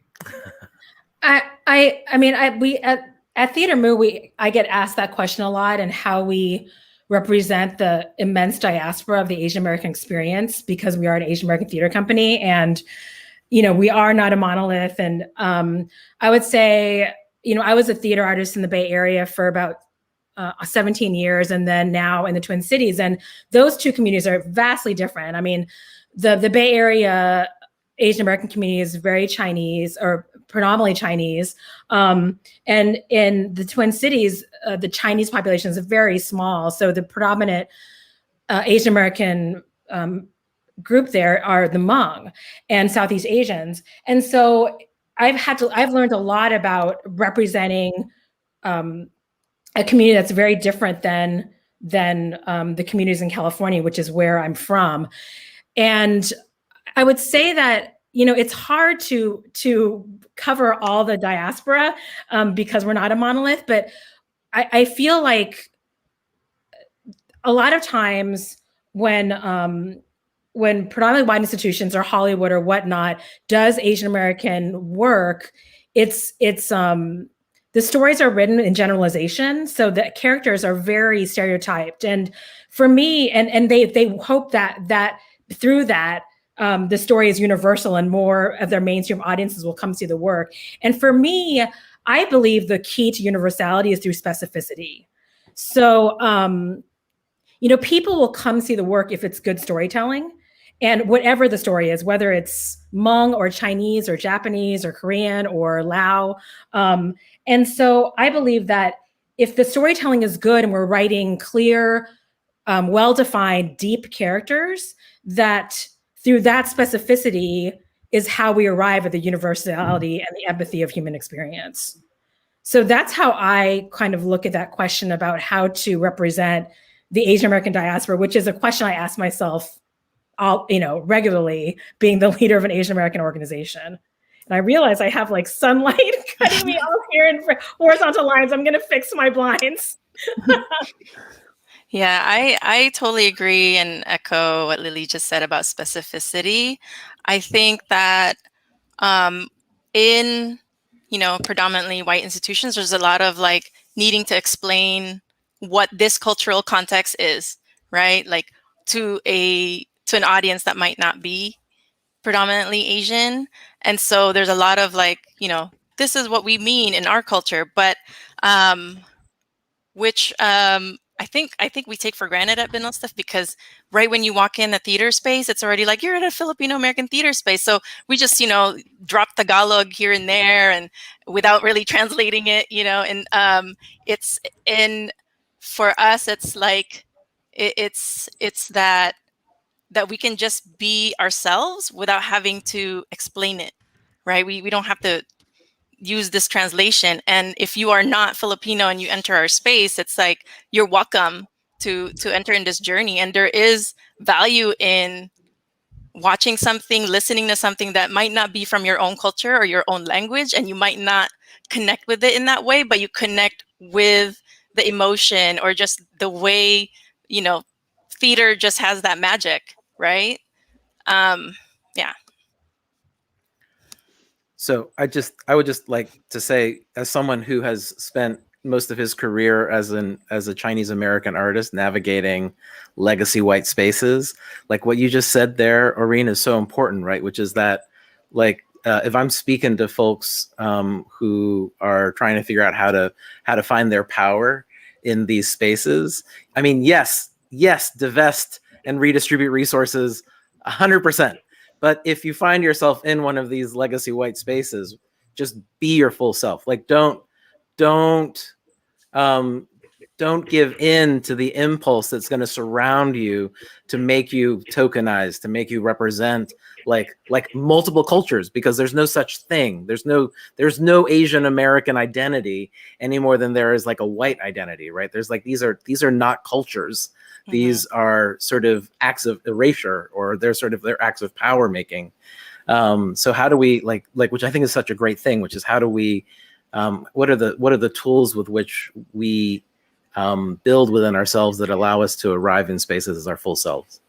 Right. And when you think about it, like, there are, more, white plays that might not be accessible to Asians, right? But they don't bother to translate that, right? But, and so I think just theater in general, the history of theater is embedded with white supremacy. I just want to call that out. And so we ourselves have to resist that, as Eric said, that we, perpetuate it or we embody it. And I think the culture of the show must go on, despite our physical health, despite our mental health. That's part of that problem, I think, that we have to start to dismantle. Oh yeah, yes. I mean, these are some beautiful points you're bringing up, and clearly you guys are putting so much hard thought and hard work behind it. And we just want to know, like, what can the normal person do to help your specific theater companies or your specific project that you're putting on? They can, you mean like an audience member or a donor or? Yes, absolutely. Yeah, I mean, they can donate to our company. There's our link. The system all works. Thank you for including that link, y'all. So you can donate to our theater company at theatermoo.org/support. Also, come see our shows. We're doing a New Works Festival of short plays written by Asian American writers in response to the rise of anti-Asian violence and hate. And that will happen May 21st to 29th in honor of Asian American Pacific Heritage Month. And so that you can go to our website, theatermoo.org, for more information about that. To get tickets, it's free. And we'll be doing 5 short plays in the virtual space during that week. And the 5 playwrights are Carla Ching, Lisa Marie Rollins, Saimukta Vongsai, our Mellon Foundation playwright in residence, Isabella Dowis, and there's one more. Who is it? Oh my God, I totally blanked. I will figure it out and let you know. My God, I was just talking about their work. Like I'm casting the whole thing right now, and then I totally blanked on the last person. It's Aditi Kapil. Aditi Kapil. And I forgot because she's already written her play, so she's all ready to go. The other 4 are working on their plays. No, that's awesome. We'll be sure to plug that awesome event coming up later in the month as well. How else, for anyone else, how could we help support your theater or your project? Or how can a patron, an audience member help support your project or theater? So again, I want to echo what Jordan said earlier. It really is hilarious that we're here. But I think that one of the things that's awesome that we would really love is if you went to our website and listened to our songs and engage with the material. And then whenever the show gets put on, and we think that it will get put on in the future, I hope you'll be there in the audience. I think it's just as much like there's no reason, obviously I believe in our show, there's no reason you should favor our show over other new work though.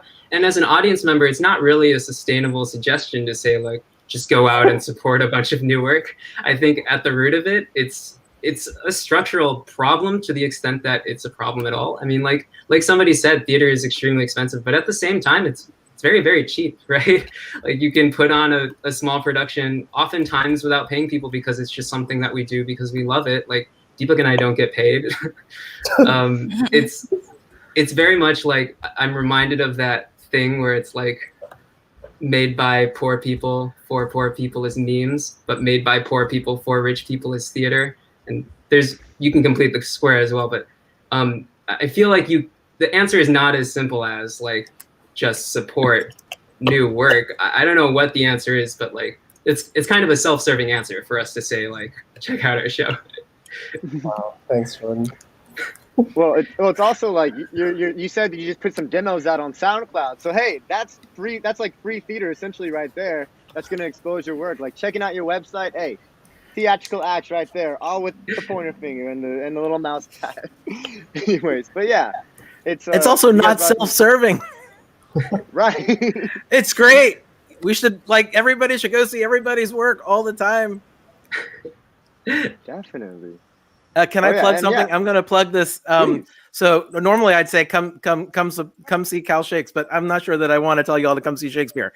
I mean, come see Shakespeare. Otherwise I'm gonna get in a lot of trouble. Come see Shakespeare. But I'm going to take a moment to talk about a project that Erica Chong-shuk and Ryan Takata are doing.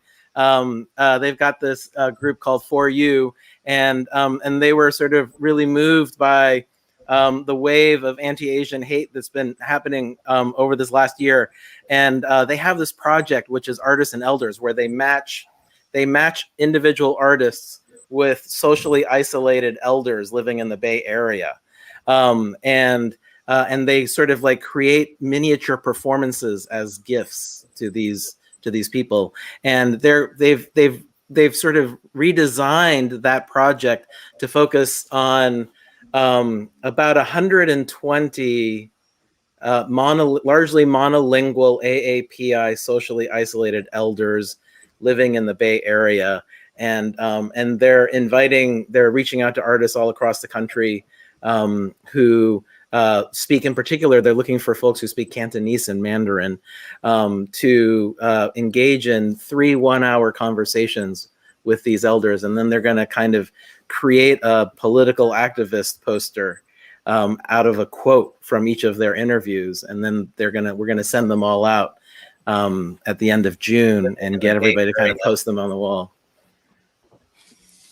That's awesome. Thank you for plugging that. That's incredible work, and we should go see Shakespeare as well. But yes, that seems like an incredible organization. Thank you for telling us about that. How else can we support your theater or your project you're working on? Hi. Okay, so we actually have a restorative theater arts for seniors program that's been going on since 2018, and we pivoted to just doing Zoom with the seniors. These are seniors from South of Market and a Tenderloin neighborhood in San Francisco, and so we at BNSF coordinate drivers to drive to deliver groceries to seniors and families. And actually, one of the organizations we partner with is Bayanihan Equity Center. The folks were trying to raise awareness for this event. And so if folks are free on a Thursday to deliver and you have access to a car, we put a Google form for volunteer sign up every Thursday on our Instagram. So it's not on our website, but it's here now. And another way to support is just checking us out on our social media. And we have Stories High still going on right now. So if you're interested in directing, that workshop is happening and you can join Jetboy. He's in it. I'm gonna segue in on the social media thing. So I'm a board member at South Bay Musical Theater, and we've been doing a lot of work in our e-studio online. So we've been doing free programming throughout the entire pandemic. And one thing that we've discovered was a difficulty is that the algorithm does not favor BIPOC people.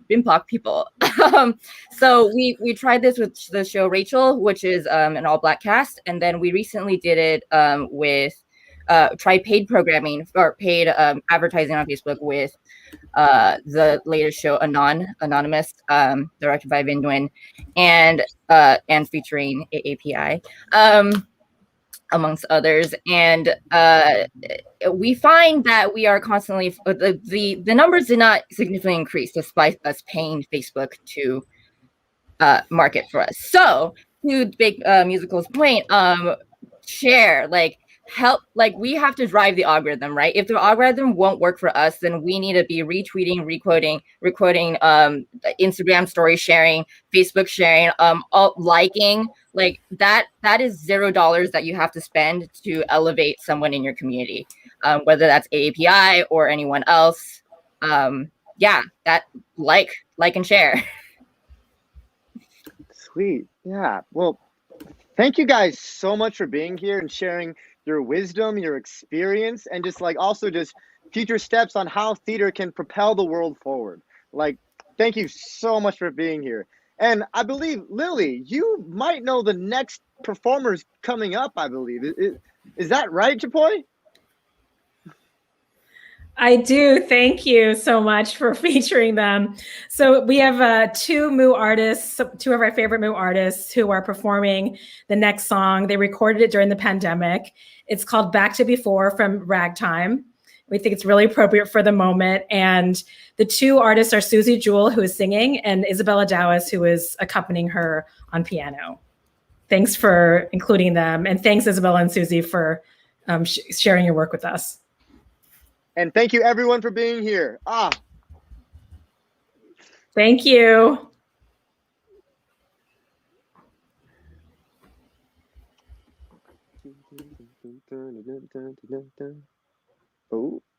Oh.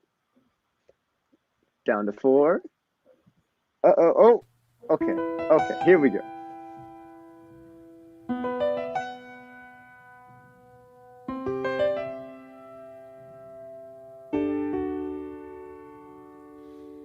There was a time our happiness seemed never ending.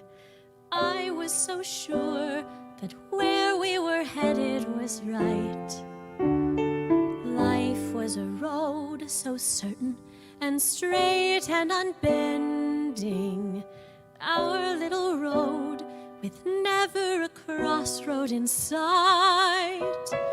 Back in the days when we spoke in civilized voices, women in white and sturdy young men at the oar. Back in the days when I let you make all my choices. We can never go back to before.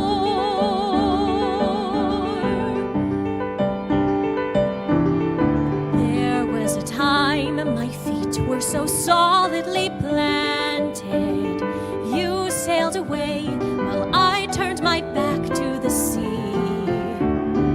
I was content, a princess asleep and enchanted. If I had dreams, then I let you dream them for me. Back in the days when everything seemed so much clearer, women in white who knew what their lives held in store. Where are they now, those women who stared from the mirror? We can never go back to before. There are people out there unafraid of revealing that they might have a feeling, or they might have been wrong. There are people out there unafraid to feel sorrow, unafraid of tomorrow, unafraid to be weak, unafraid to be strong. There was a time when you were the person in motion. I was your wife. It never occurred to want more. You were my sky, my moon, and my stars, and my ocean. We can never go back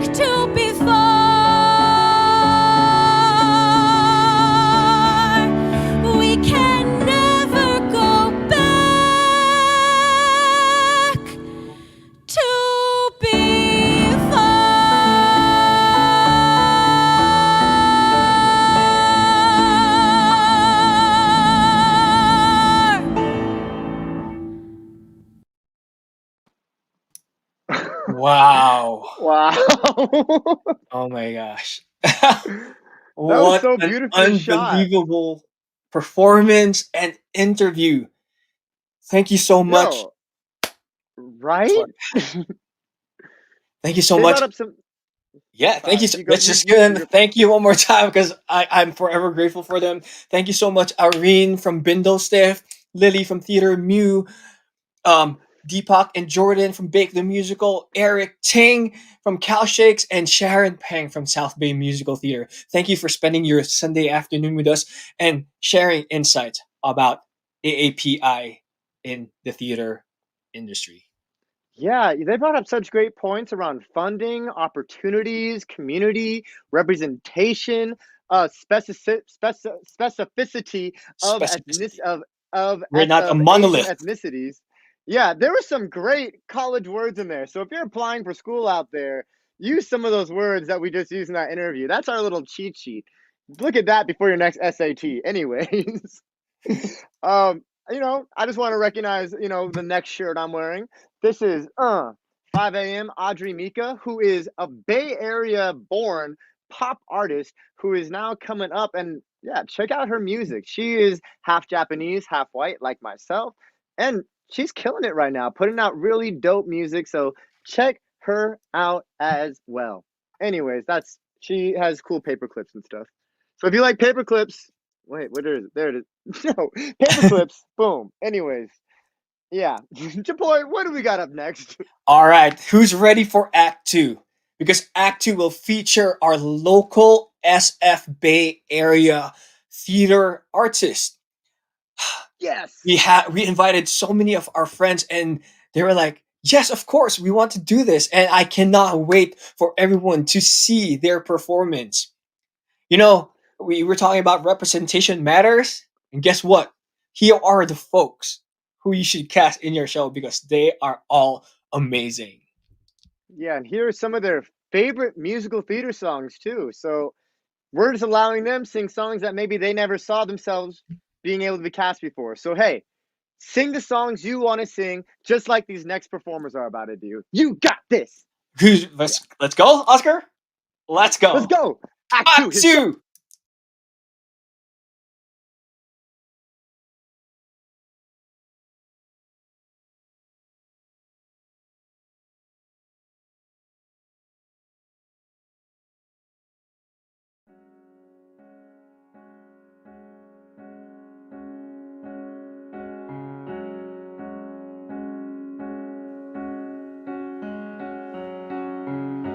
Out of the ruins and rubble, out of the smoke, out of our night of struggle, can we see a ray of hope? One pale thin ray reaching for the day we can build a beautiful city. Yes, we can. Yes, we can. We can build a beautiful city, not a city of angels, but we can build a city of men.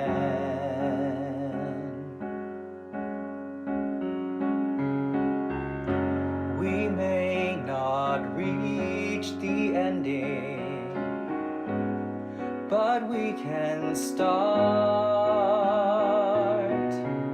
slowly but truly mending, brick by brick, heart by heart. Now, maybe now we start learning how we can build a beautiful city. Yes, we can. Yes, we can.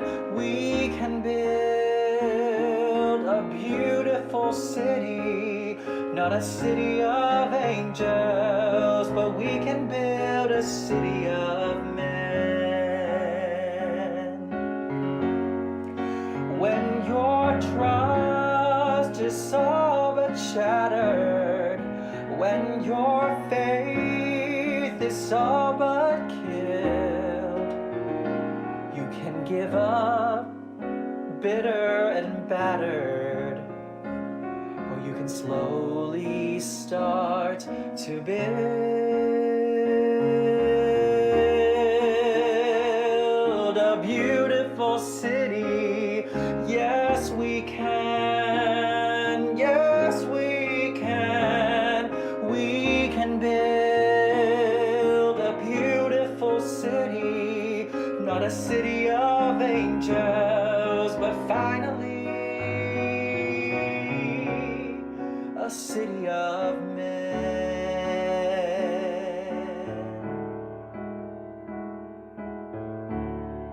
A city of men.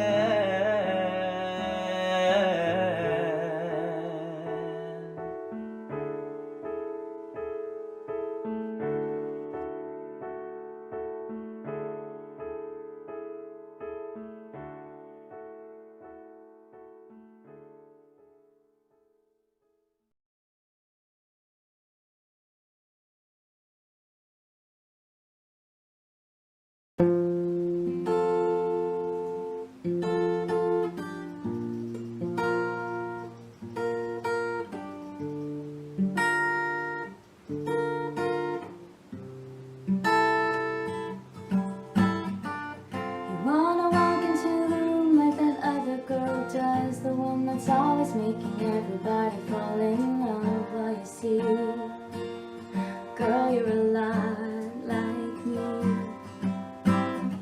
She rearranges all the light in the room, so you're always in the shadows. Well, that's what it feels like to you.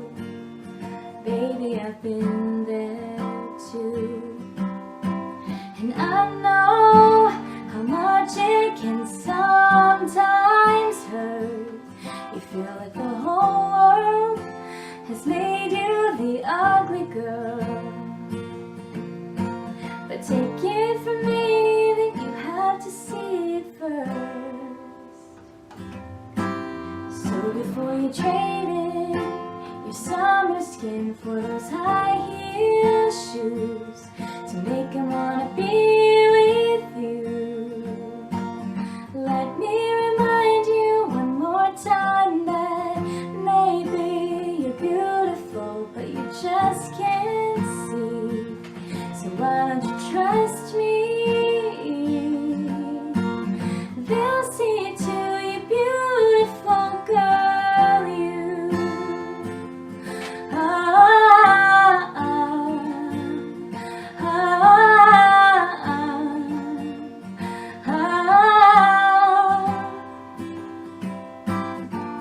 You wanna lay the blame on somebody else, all these tiny little minds that leave you up on the shelf. Well, okay, but I've seen it done that way. And just in case nobody ever comes through right and to come to your rescue, you still have a chance.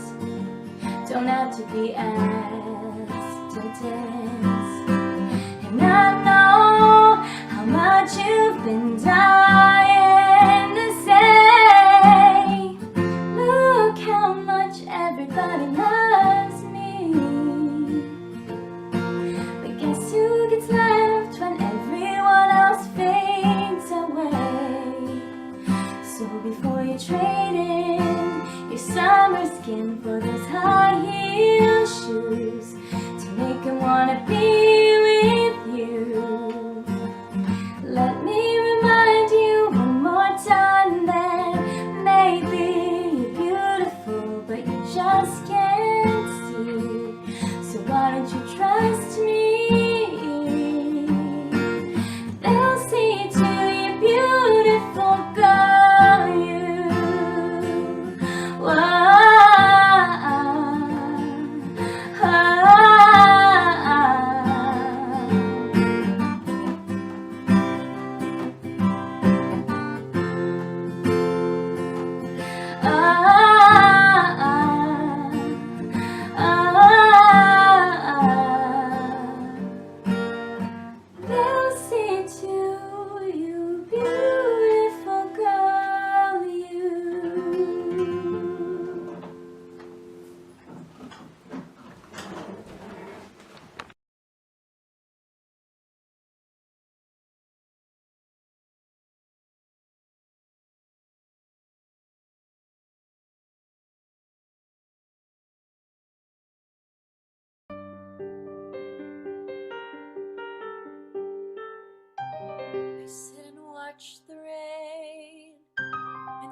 my tears run down the window pane. I sit and watch the sky, and I could hear it breathe a sigh. I think of him, how we were, and when I think of him, then I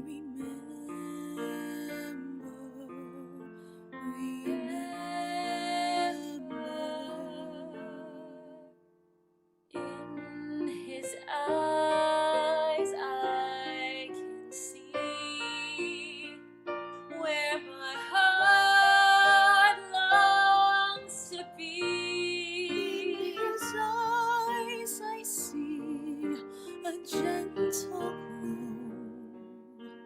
and that's where I'll be safe, I know. Safe in his arms, close to his heart. But I don't know quite where to start. I look in his eyes, will I see beyond tomorrow?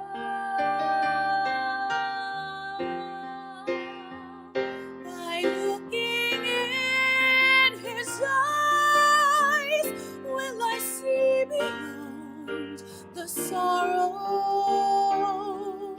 that I feel? Will his eyes reveal to me promises or lies? But he can't conceal from me the love in his eyes. They're like an open book. His eyes that hypnotize me. If I was, I would walk away and gladly. But sadly I'm not nice. It's hard to tuck away the memories that you prize. Love is worth forgiving for. Now I realize everything worth living for is there in his eyes. Love is worth forgiving for. Now I realize everything worth living for is there in his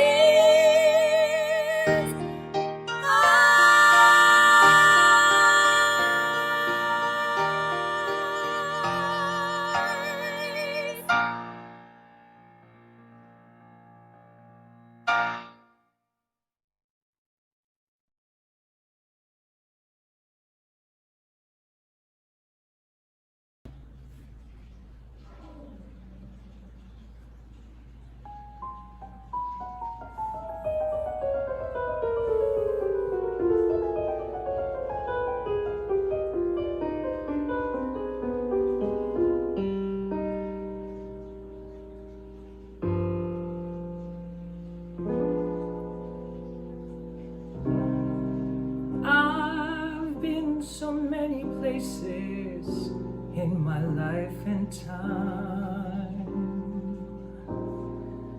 I've sung a lot of songs and made some bad rhymes. I acted out my life on stages with 10,000 people watching.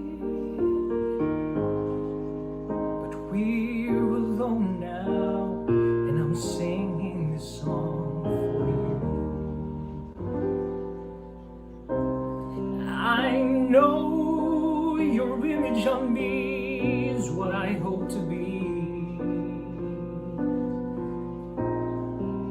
I treated you unkindly, but darling, can't you see? There's no one more important to me. Baby, can't you see through me? We're alone now, and I'm singing a song to you. You taught me precious secrets of a true love, withholding nothing. You came out in front when I was hiding. Now I'm so much better, and if my words don't come together, just listen to the melody, 'cause my love is in there hiding.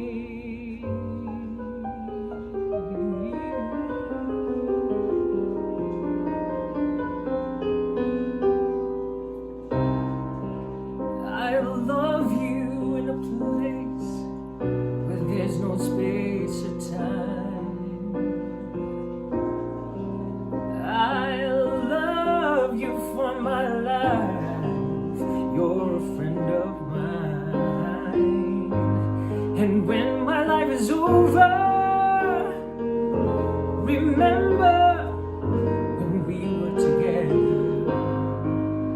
We were alone. I'm singing this song to you.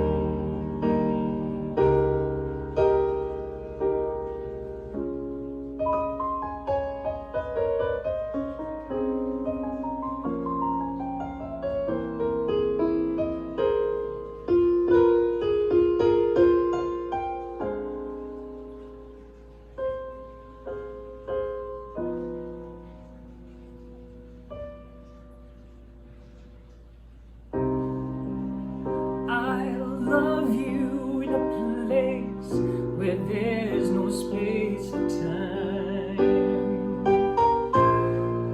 I love you for my life. You're a friend of mine.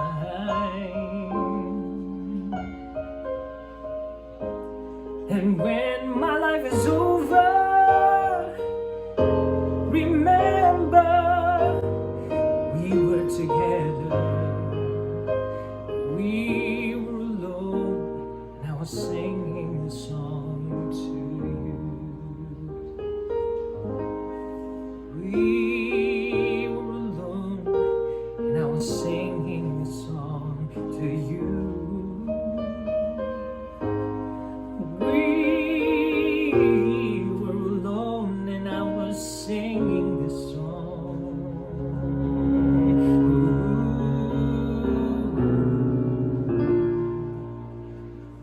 Sing this song to you.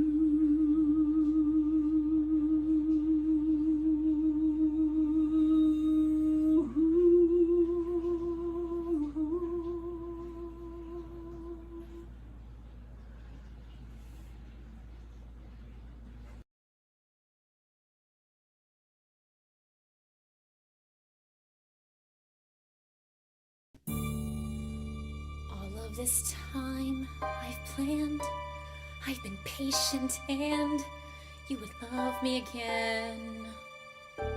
You've come to respect my mind. At last you'd find you can love me again. And I have turned my whole world upside down, trying not to let you go. Watching you walk away is like a fatal blow. Whoa! Is that my name up on that list? Does someone know that I exist? Is this a mistake? Am I even awake? Pinch me now to make sure. Oh! Yes, that's my name in black and white. Maybe I'm doing something right. Wow, I feel so much better than before. Warner, sorry, I've been had passed, but I guess my best was not working with you. But looks like I found a cure, and I so look forward to working with you. What? Working with who? Hey, remember when we spent spring break in the hot tub every night? You said nothing else could ever feel so right. Well, this might singing my name up on that list sure beats the first time that we kissed. You said I was dumb. Well, I think that somebody's judgment was blind. Seeing my name in black and white, it's like making love with you all night. No, wait, it feels so much better. Hello, much better. It's much better. I am so much better than before. She's so much better than before. She's so much better than before. Maybe she's what you prefer, but hey, last year I was her. Maybe you will change your mind, but you might look up to find I've gone on to better things, better jobs and bigger rings. I don't have the time to cry, I'm too busy loving my name up on that list. Kind of a cool, ironic twist. Who else can I tell? Oh, where's my cell? Calling mom on the phone. Hey mom, look at my name in black and white. Your daughter's doing something right. I feel so much better. I'll be there on Monday, 9 o'clock. Then we will see who walks the walk. No, I can't wait. I will be there at 8 when they unlock the door. I'll even dress in black and white. See, I have not begun to fight. And then you'll go, oh, much better, hello, much better. And soon, oh, you're gonna know much better. I am so much better. I am so much better. I am so much better than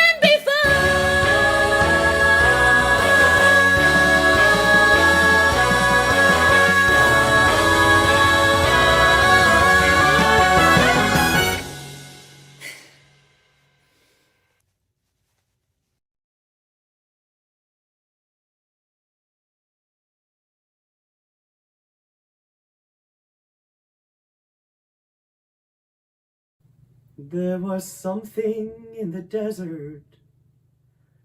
There's someplace wild and green.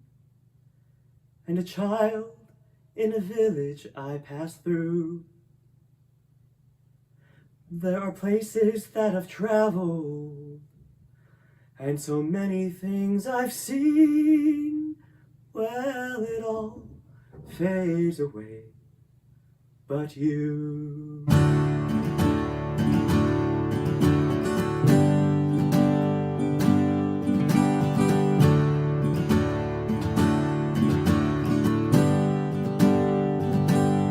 I was sliding down a mountain, was burning in the sun, was crying with amazement at the view. I was capturing a moment, but when all was said and done, well, it all fades away, but you. It all fades away, it all fades away, it all fades away, but you.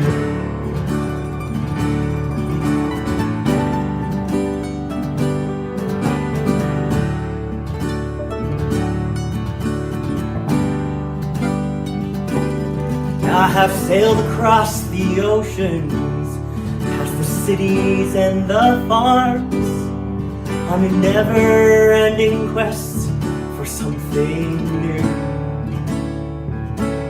But the only thing that mattered were the 4 days in your arms. It'll all fade away, but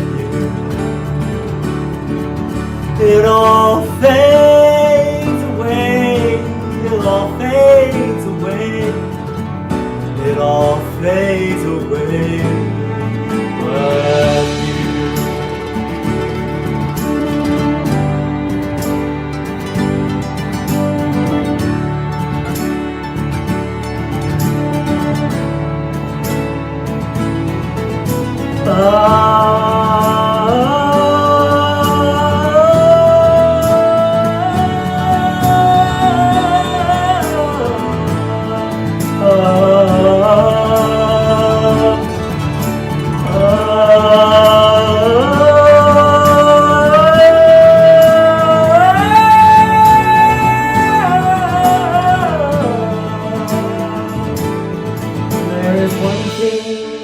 eternal, that cannot be torn apart. There's one thing that remains forever true. Past the thinking, past the breathing, past the beating of my heart, it'll all fade away but you. It all fades away, it all fades away, it all fades away but you. It all fades away, it all fades away, it all fades away.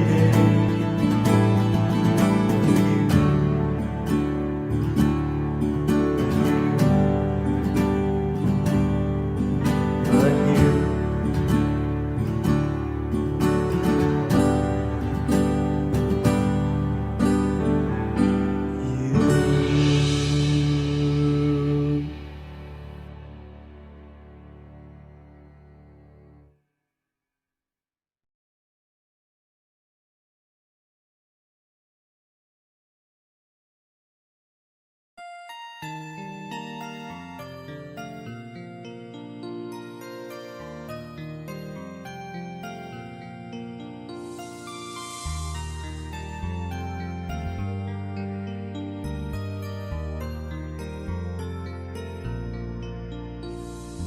Half the world is sleeping, half the world's awake.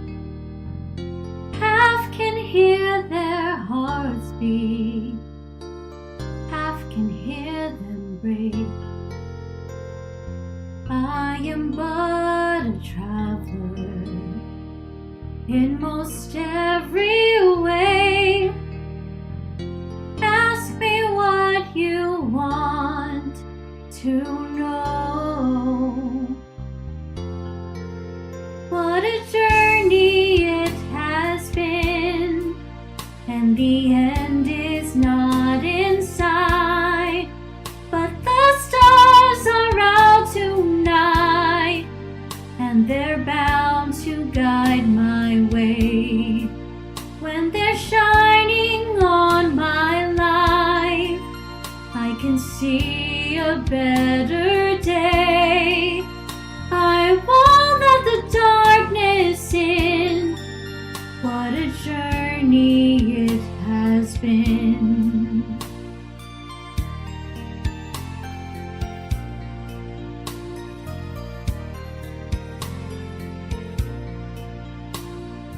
I have been to sorrow, I have been to bliss. Where I'll be tomorrow, I can only guess. Through the darkest desert, through the deepest snow, forward, always forward I go. What a journey it has been, and the end is not in sight. But the stars are out tonight, and they're bound to guide my way. When they're shining on my life, I can see a better day. I won't let the darkness in. What a journey it has been. Forward, always forward. Onward, always up. Catching every drop of hope in my empty cup. What a journey it has been, and the end is not in sight. But the stars are out tonight, and they're bound to guide my way.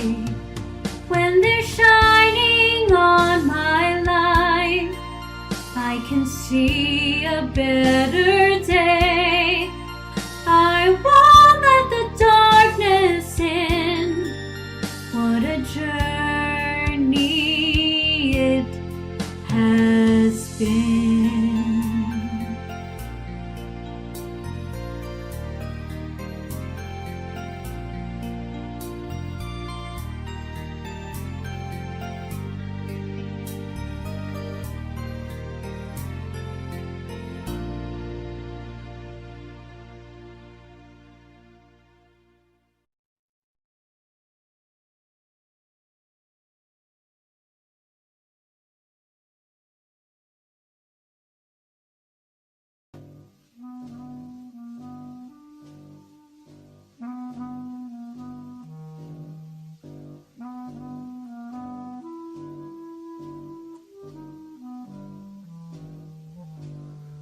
Maybe this time I'll be lucky. Maybe this time he'll stay.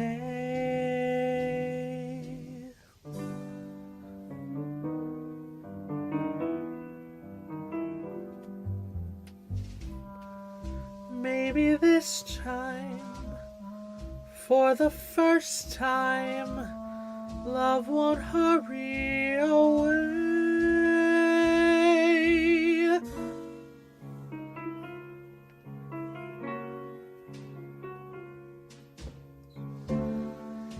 He will hold me fast.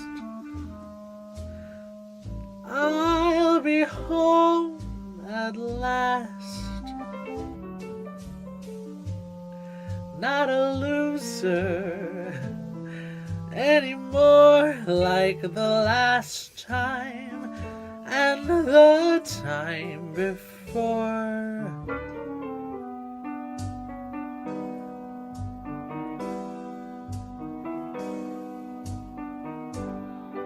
Everybody loves a winner, so nobody loved me. Lady peaceful, lady happy, that's what I long to be. All the odds are in my favor. Something's bound to begin. It's gonna happen sometime.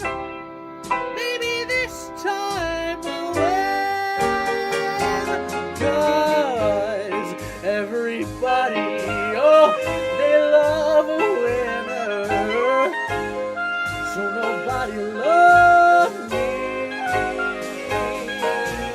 Lady peaceful, lady happy, that's what I long to be. All the odds are in my favor. Something's bound to give in. It's gonna happen sometime. Maybe this time. Maybe this time. I'll win.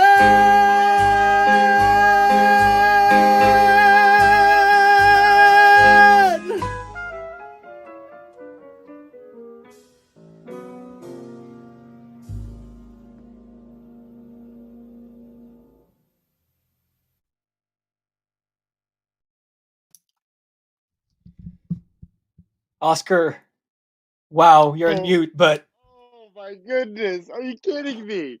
This what second act is insane. a talented group of local Bay Area performers performing songs that typically they won't get cast in. Like, shout out to Amanda Lingian for being so brave and performing so much better. And Juan Castro, gender flipping, maybe this time from Cabaret. And the cinematography from Vinh Nguyen's Beautiful City. Oh my god, and the purity in Jessie Ann Mukbang's voice. Oh my gosh. Shout out also I'm to still Alison Joy and Trixie for that powerhouse duet. Whew, so much talent, man. Whew. no, I'm still trying to process all this. This is beyond my expectation of how the night was going to go. So, wow, these performers are phenomenal, and you guys were just giving so much love to everybody throughout every single performance. So, thank you out there watching. That means the world to us. That means the world to the performers. It's just that is so empowering, and we appreciate all of you guys so much. This is awesome. I don't want the night to end, and guess what? It's not ending yet because we still have a lot of performances left. And speaking of, I just want to show something. I'm wearing a shirt right now, and my true identity is Okinawan, which can sometimes be misidentified as being specifically Japanese because we are like, a Japanese state. Same to how Hawaii is like a US state. It's US, but it's still like a very own specific, identity. As we were talking earlier in the interview with the amazing, all those theater leaders, specificity. So in Japanese, you can say hi by saying Ohio, like, the state Ohio for you Americans out there. But in Okinawa, you can say hi for the males by saying hi sai, or for the woman, hi tai. Language language creates our own cultures, and sometimes, because of colonization, we lose a lot of our attachment to those original identities that we've had. But we need to recognize who we are on the inside so that we could share all this love and joy on the outside. And I believe our next performers have a lot to do with identity. Isn't that right, Chapoy? Yes, identity and again, representation and True, inclusivity. their true selves too, right? Your true selves. And here at the Virtual Cafe, we just don't want to feature AAPI theater actors. We reach out to performers outside our small theater box, per se. So, without further ado, we'd like to introduce you to Eat More Snacks, also known as Curse Hatchel, and Hennessy Williams, who will be performing Brown Skin Girl and My New Swag.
化妆都花了，喷上爱的香水，否则不可能出发的。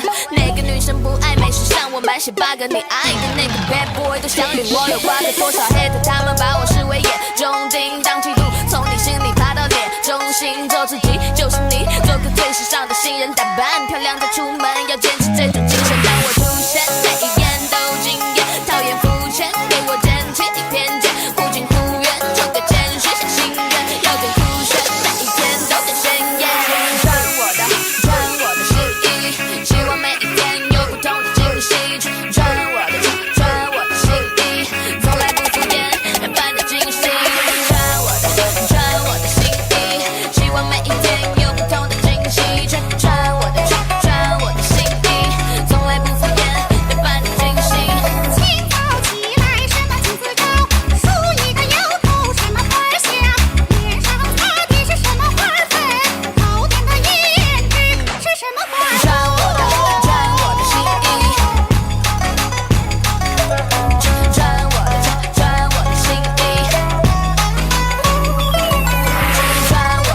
穿我的新衣，希望每一天有不同的惊喜。穿我的新衣，从来不敷衍，让伴着惊喜。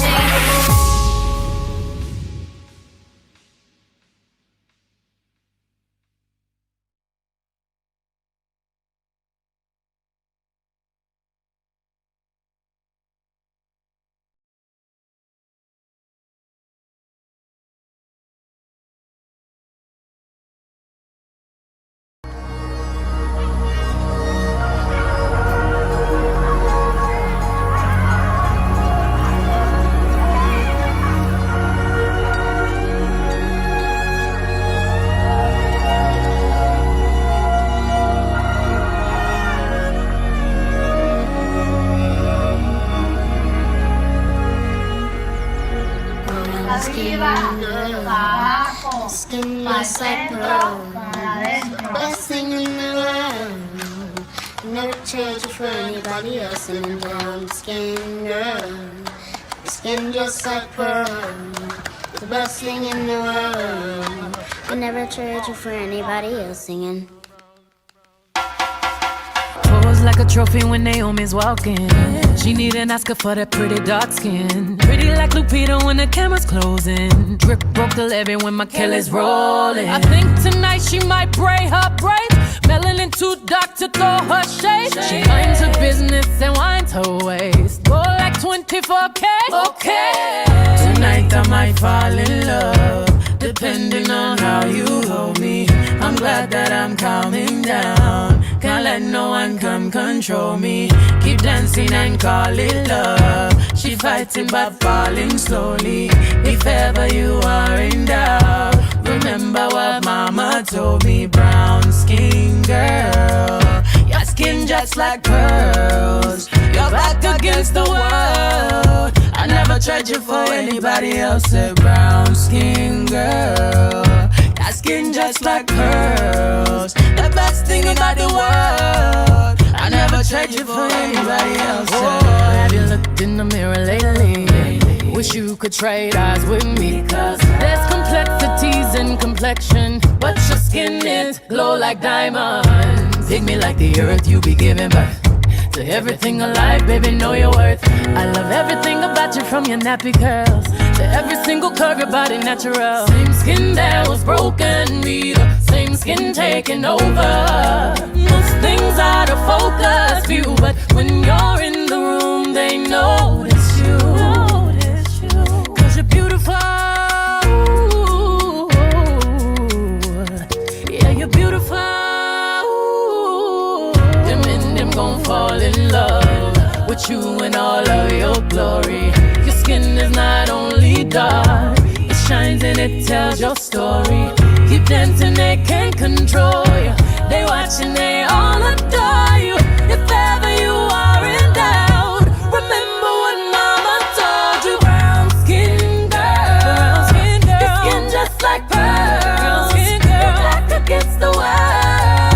I never tried you for anybody else. Say brown skin girl, your skin just like pearls. The best thing about the world.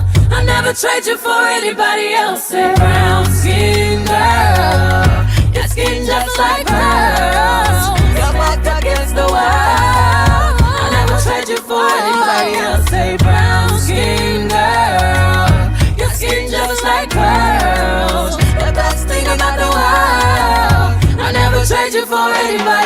say. Skin girl, your skin just like pearls.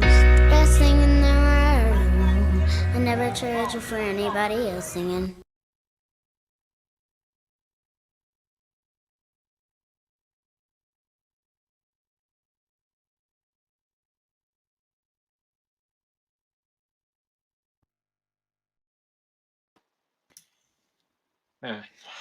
Is that just me, or was someone cutting onions? Because I was like getting teary up there. No, the onions were here too. Those were phenomenal. Like, yeah, like the music was amazing, and then like all the production in the background just showing so many different aspects of their identity. Just oh, that was amazing. I'm so happy that they were able to that they both were able to share it with us. That's amazing. Yes, and that we were able to give them the platform to share their art and their message, and it's just so beautiful. We're all in this together, and I am forever grateful for everyone who has performed so far, and for our last set of groups who will Yeah, be performing. So, Oscar, take it away. yeah, we're actually going to be going to a little bit of an interview section as well. We had the opportunity to reach out to some pretty cool people and talk with them on interviews. We were able to reach out to B Vang from Gran Torino with a really insightful, very intelligent, he's a very smart guy. So we're going to air that in a second, followed by this company, Illumiably, which is it's a Fremont-based company run by AAPI as well, most like specifically Indian-run country. And so not country, company.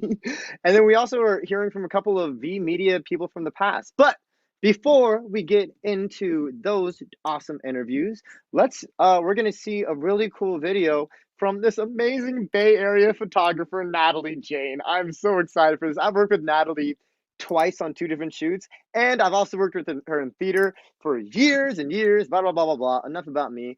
This is what she said about her next project. It says, after the murder of 6 Asian women in Atlanta, Georgia, I was terrified and needed an outlet to express my feelings. Community and Grief / Community and Healing, which is the name of the piece, is a piece born from the thought that a community is grieving, heals through community. I wanted to honor all Asian women in this piece who experience fetishization, dehumanization, abuse, and death from anti-Asian and hypersexualization rhetoric.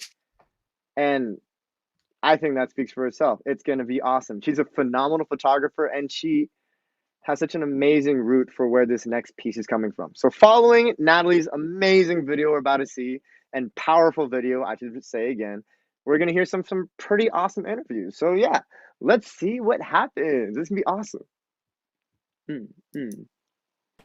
When his eyes first meet mine, I get lost in the color of my skin. He says, "Little China doll, you look just how I dreamt you would." It makes me think, run, sweet girl, red, eat, bowl, cut, breast, dirt, bird, crane, torn, tea on the stove, silk on the floor. All I can say is, "You mean me?" He leans close, and I want to tell him no, but he says, "Let me buy you a drink," as if to say, I did this to him. I step back, his face turns to stone. He says, "What do you think you are? I could blink and find more girls just like you." He leaves, and parts of me leave with him.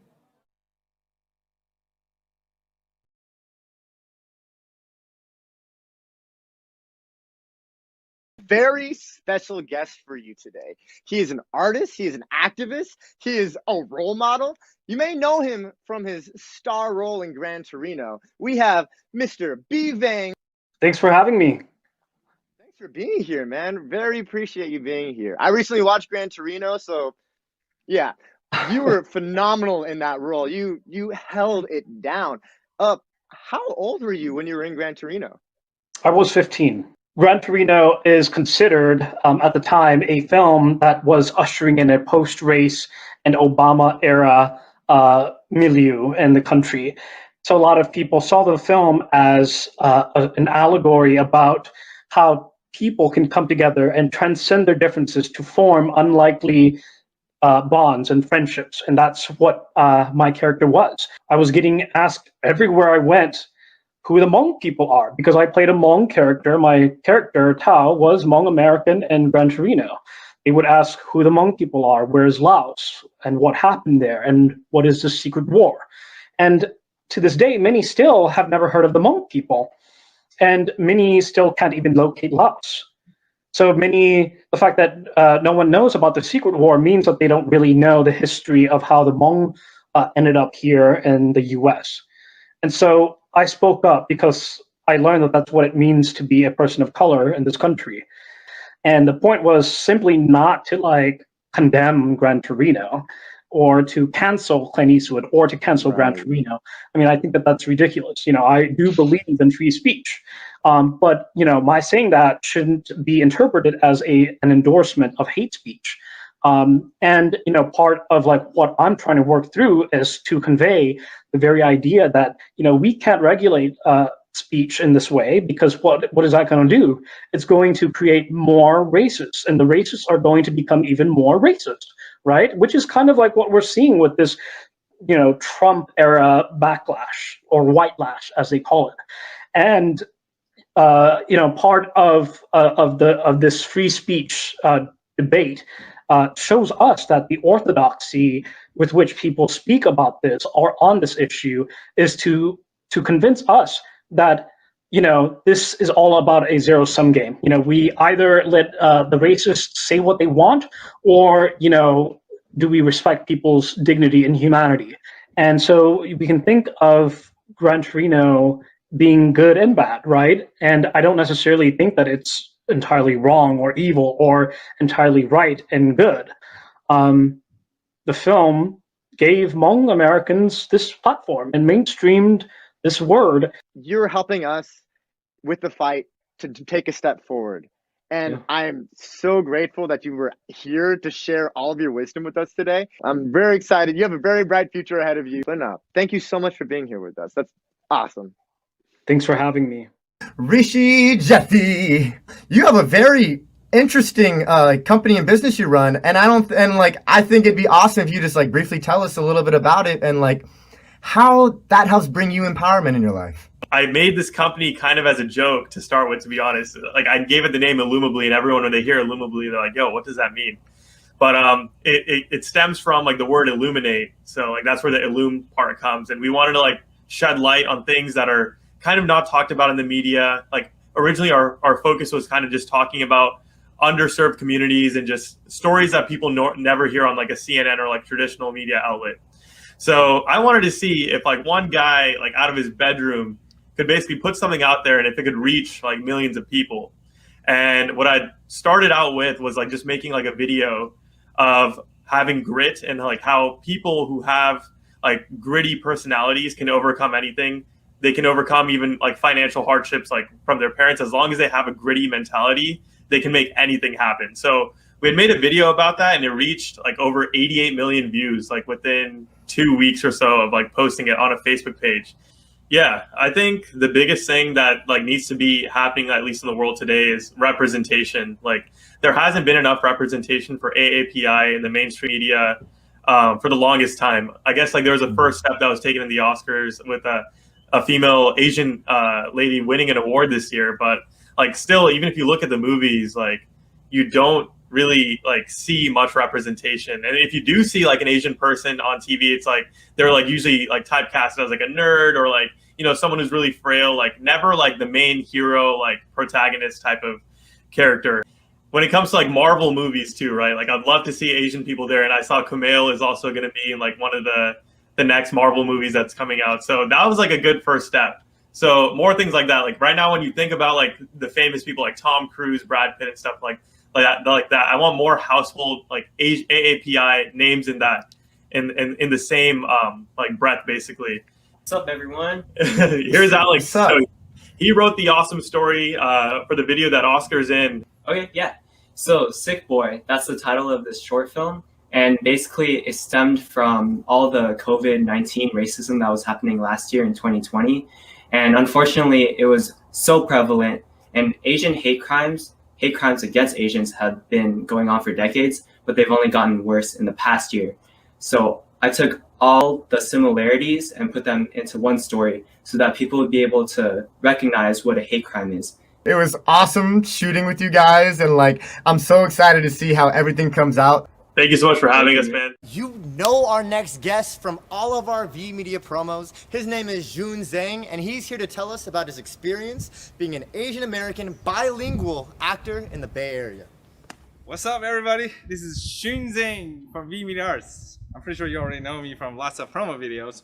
Thank you, Oscar, for the awesome introduction. I think there are so many awesome theater plays in China that are in Mandarin Chinese. So I would like to see more plays that are translated into English and being portrayed in the Western world. And another way is just maybe we can encourage more people to translate the original Western plays into Chinese to let more Asian audience to understand the beauty of theater in the Western world. I think for all those young kids from Asia, my first advice is like get rid of all those traditional thoughts on Asian people doing acting as a crazy idea. It's not crazy. It's just a job. So don't listen to your parents on this one. Just be yourself. If you love acting, just do it. You know, there's nothing wrong with being an Asian actor. Trying to have your own opinion on your understanding and acting and art in general. Don't be affected by those media's mainstreams or other people's different voice to discourage you. Your opinion matters. I think these 2 points. You should be good in a Western world as an Asian actor. Coming back for his second time on the Virtual Cafe, we have our previous host, Harim Patel. What's up? How you doing, Oscar? It's good to be back. What's good, Harim? Good to see you again, man. I mean, sorry we couldn't work in the Virtual Cafe together, but hey, this is like our employee. This is like our break room in the back right now. We're just gonna talk about different dope things about the industry, right? Yeah, definitely, man. Most def. Is your ethnicity that you identify as? What do you like to refer to yourself as regarding specifically your race or your ethnicity? So my parents they're from India, so I'm Indian, and that's pretty much it. I got no other bloodline going. But there's Bollywood is a very big producer of films in the world, and it's the largest. It's the largest in the world, not one of the biggest. It is the biggest. Yeah. And then that has like a little brother. I think you might know it's called Hollywood. So I'll just but Hollywood is a lot more prominent in American culture. So I just wanted to ask you, like, what are some roles or stories that you would like to either see, Indians or AAPI being represented in more of like a Hollywood scenario? It would be so cool to see like an Indian person play Captain America. I mean, Captain America doesn't, fall into just Caucasian people. America is a huge melting pot of different cultures and people from different backgrounds. So yeah, I think it would be great to see AAPI people in superhero movies. Harim, thank you for being here with us. You're freaking awesome, dude. All right. Well, Harim, better than me. You're swell. You're well. You're super well. Anyways. Yeah, those are just some interviews we had. They're pretty cool. Once again, first, Natalie Jane's photography is phenomenal. She is currently all booked up in the Bay Area, but she'll be going to New York. So if you happen to be in New York, hit up her social media, Natalie Jane Photography, or check her out her website, all that great stuff. B. Vang is doing some amazing work. He talked at Michigan. He talked at Harvard, CNN. He wrote an op-ed piece for NBC. Check his work out too. He's doing amazing things. And then followed by Rishi. I think they plugged it a little bit, but I was able to work with Illuminably, and we're actually doing a Stop the AAPI short piece. So keep your eyes out for that as well. These interviews are awesome because it just shows so many different sides and so many different ways that we can represent. And the last two guys, those are both V Media guys, and V Media is what puts on the Virtual Cafe. And we're like close to 90% Asian represented. So we got to keep on, like, if it wasn't for V Media Arts, I would have a lot less of an education on how AAPIs are not being represented in the entertainment business. So I appreciate Vince and the V Media crew for putting on such great stuff and representation. I'm actually wearing a shirt right now from Oaklandish, And I've learned Oaklandish my entire life basically, and I love Oaklandish. And they actually, I for the first time like ever wearing their stuff, I feel my identity is being represented by them. So I just want to shout them out. They have a Japanese inspired. This is kaiju, which is like essentially like a Godzilla. It says Oakland over here on the side, and it also has a nice little kaiju attack happening on the Bay Area, specifically Lake Merritt and like Grand Lake Theater. Anyways, it's amazing what can happen when we feel represented, and it's amazing what it can do for our confidence. It's amazing what we can do for our communities. So it's good to listen to different perspectives from people from all around the world, because we need to constantly work to be more inclusive for more people. And I'm so happy we've had such a great night tonight. We're not done yet. We're almost done, but we have this last group of guys. Yeah, four, or actually not guys. One of them identifies as they, them, there. So we have a nice last group of people who are singing, who have performed in virtual cafes in the past. We're going to close off the show. So thank you for staying with us for this great show. And we're about to end strong, everybody. Can't wait to see these last four people. Let's do this. Oh, goodness. I'm still on screen. But I will not be soon, because we're going to start up with our boy, Zaya Kolia, who is next. And yeah, there he is. And now the end is near, and so I face the final curtain. My friend, I'll say it clear, I'll state my case, of which I'm certain. I've lived a life that's full. I traveled each and every highway, and more, much more than this, I did it my way. Regrets, I've had a few, but then again, too few to mention. I did what I had to do and saw it through without exemption. I've planned each charted course, each careful step along the byway, and more, much more than this, I did it my way. Yes, there were times, I'm sure you knew, when I bit off more than I could chew. But through it all, when there was doubt, I ate it up and spit it out. I faced it all, and I stood tall and did it my way. I've loved, I've laughed and cried, I've had my fill, my share of losing. And now, as tears subside, I find it all so amusing to think I did all that, and may I say, not in a shy way. Oh no, not me. I did it my way. For what is a man? What has he got? If not himself, then he has not to say the things he truly feels.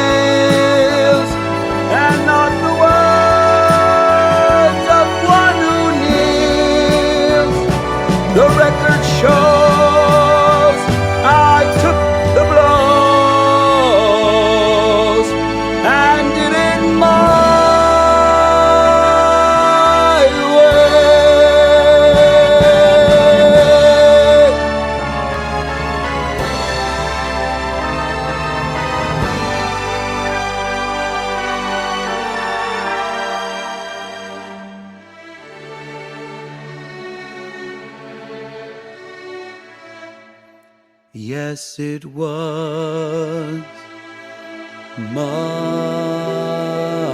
way.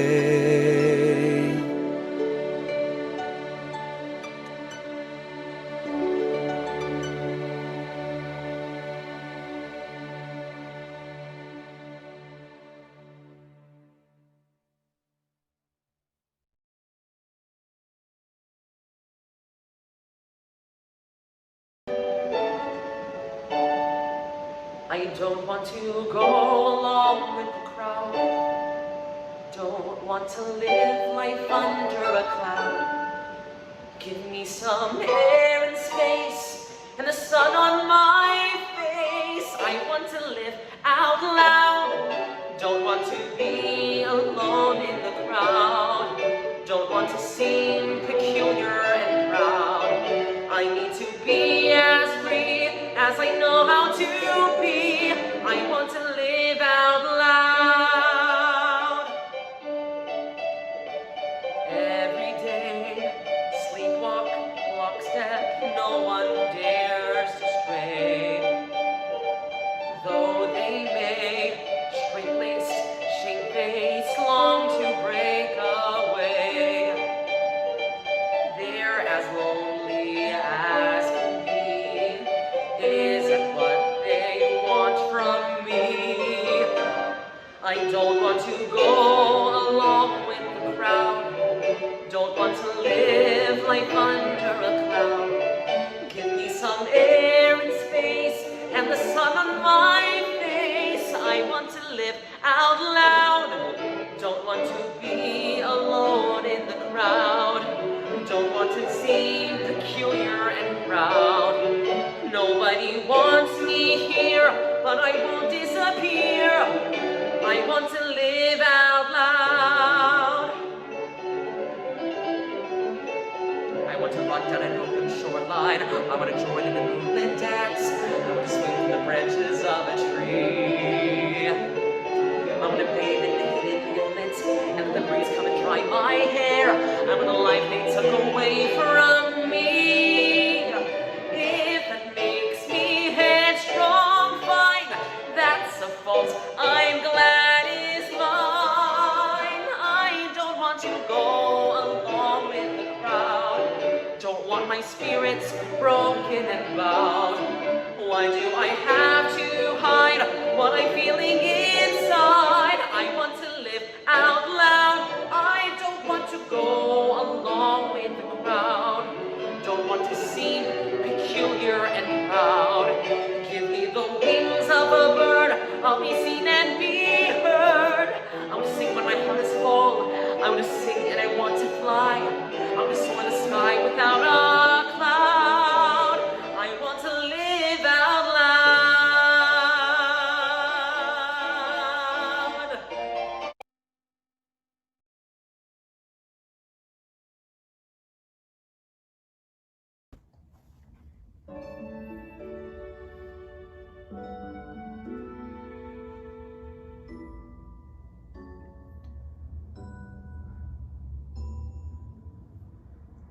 Proud of your boy, I'll make you proud of your boy.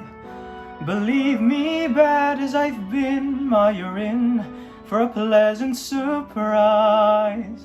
I've wasted time, I've wasted me. So say I'm slow for my age, a late bloomer. Okay, I agree that I've been one rotten kid. Some sun, some pride, and some joy. But I'll get over these lousing up, messing up, screwing up times. You'll see, Ma, now comes the better part. Someone's gonna make a good cross his stupid heart. Make good and finally make you proud of your boy.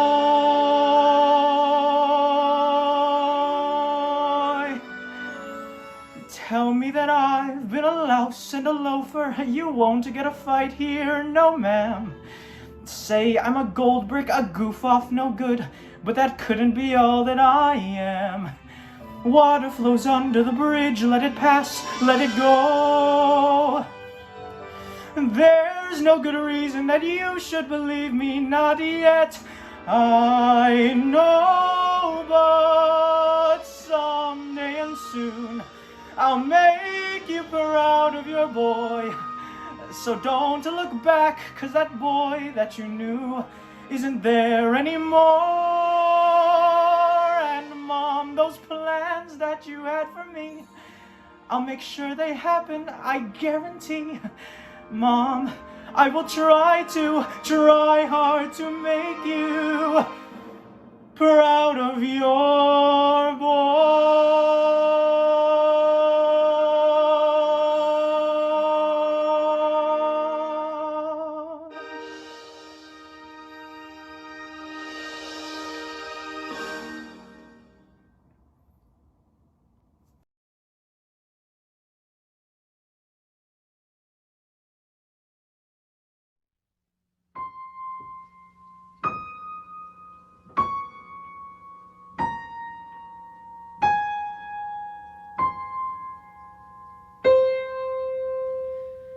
There are two men out, and it's in the night, and the score is 4-3.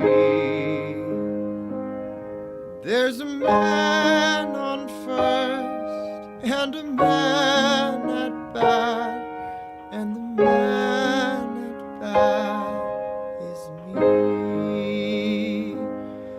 And I'm sorta scared, and I'm sorta proud, and I'm stronger than I seem. And I take a swing, and my dad is there, and it's what you'd call a dream. For the ball flies in the sun, and it sails off as I run. The crowd is roaring, cheering as I go.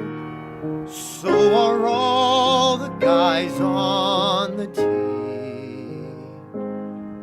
And I run for home, and we win the game, and it's what you'd call a dream. And the sun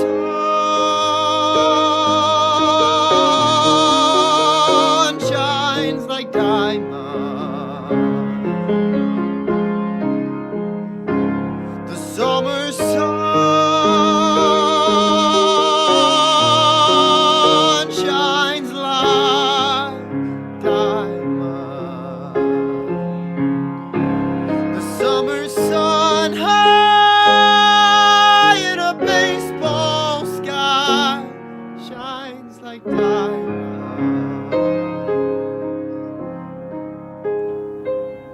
And the sun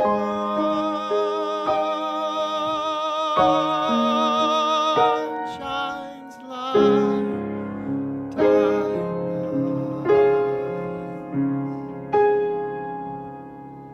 There are two men out, and it's in the night, and the score is 4-3.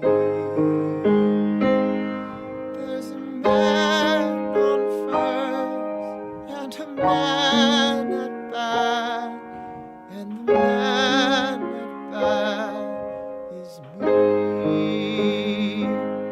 And it's what you call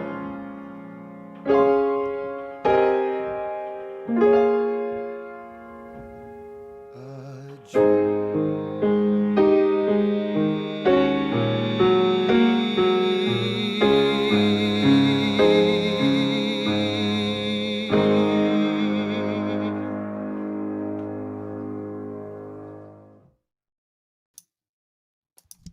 Ladies and gentlemen, Oscar Tsukiyama.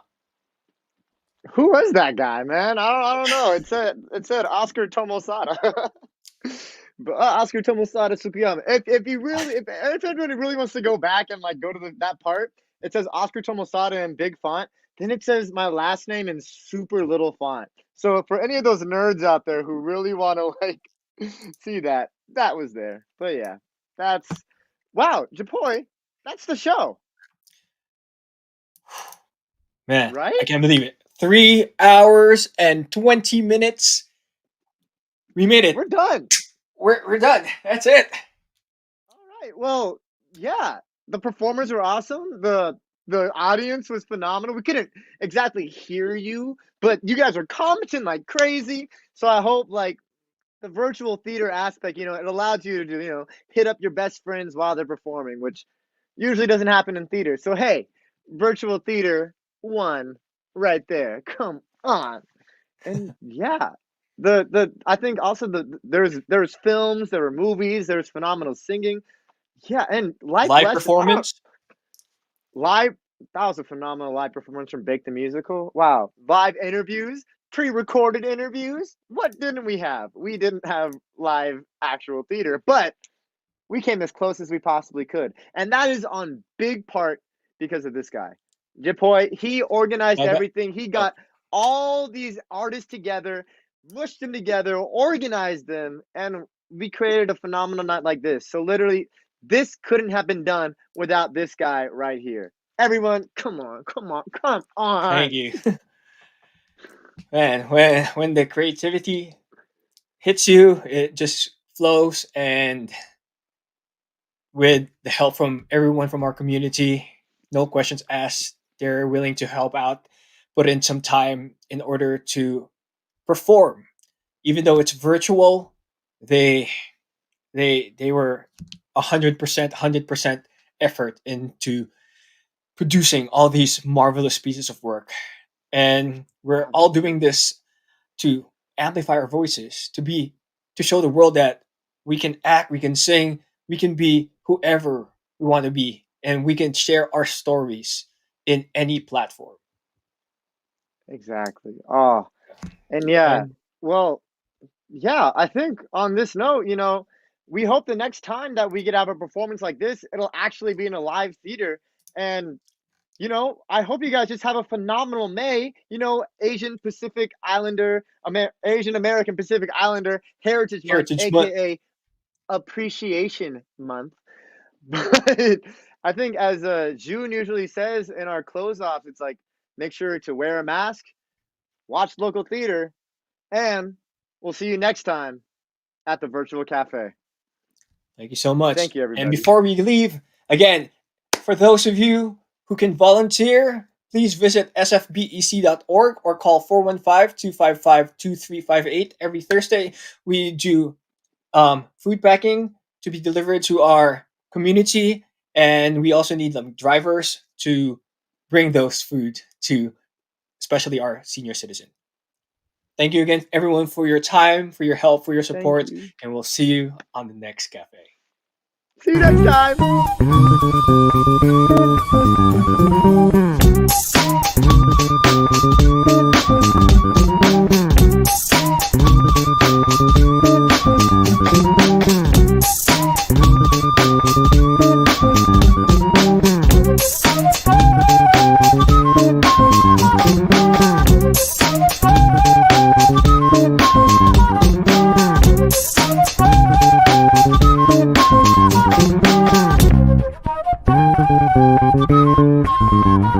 Thank you.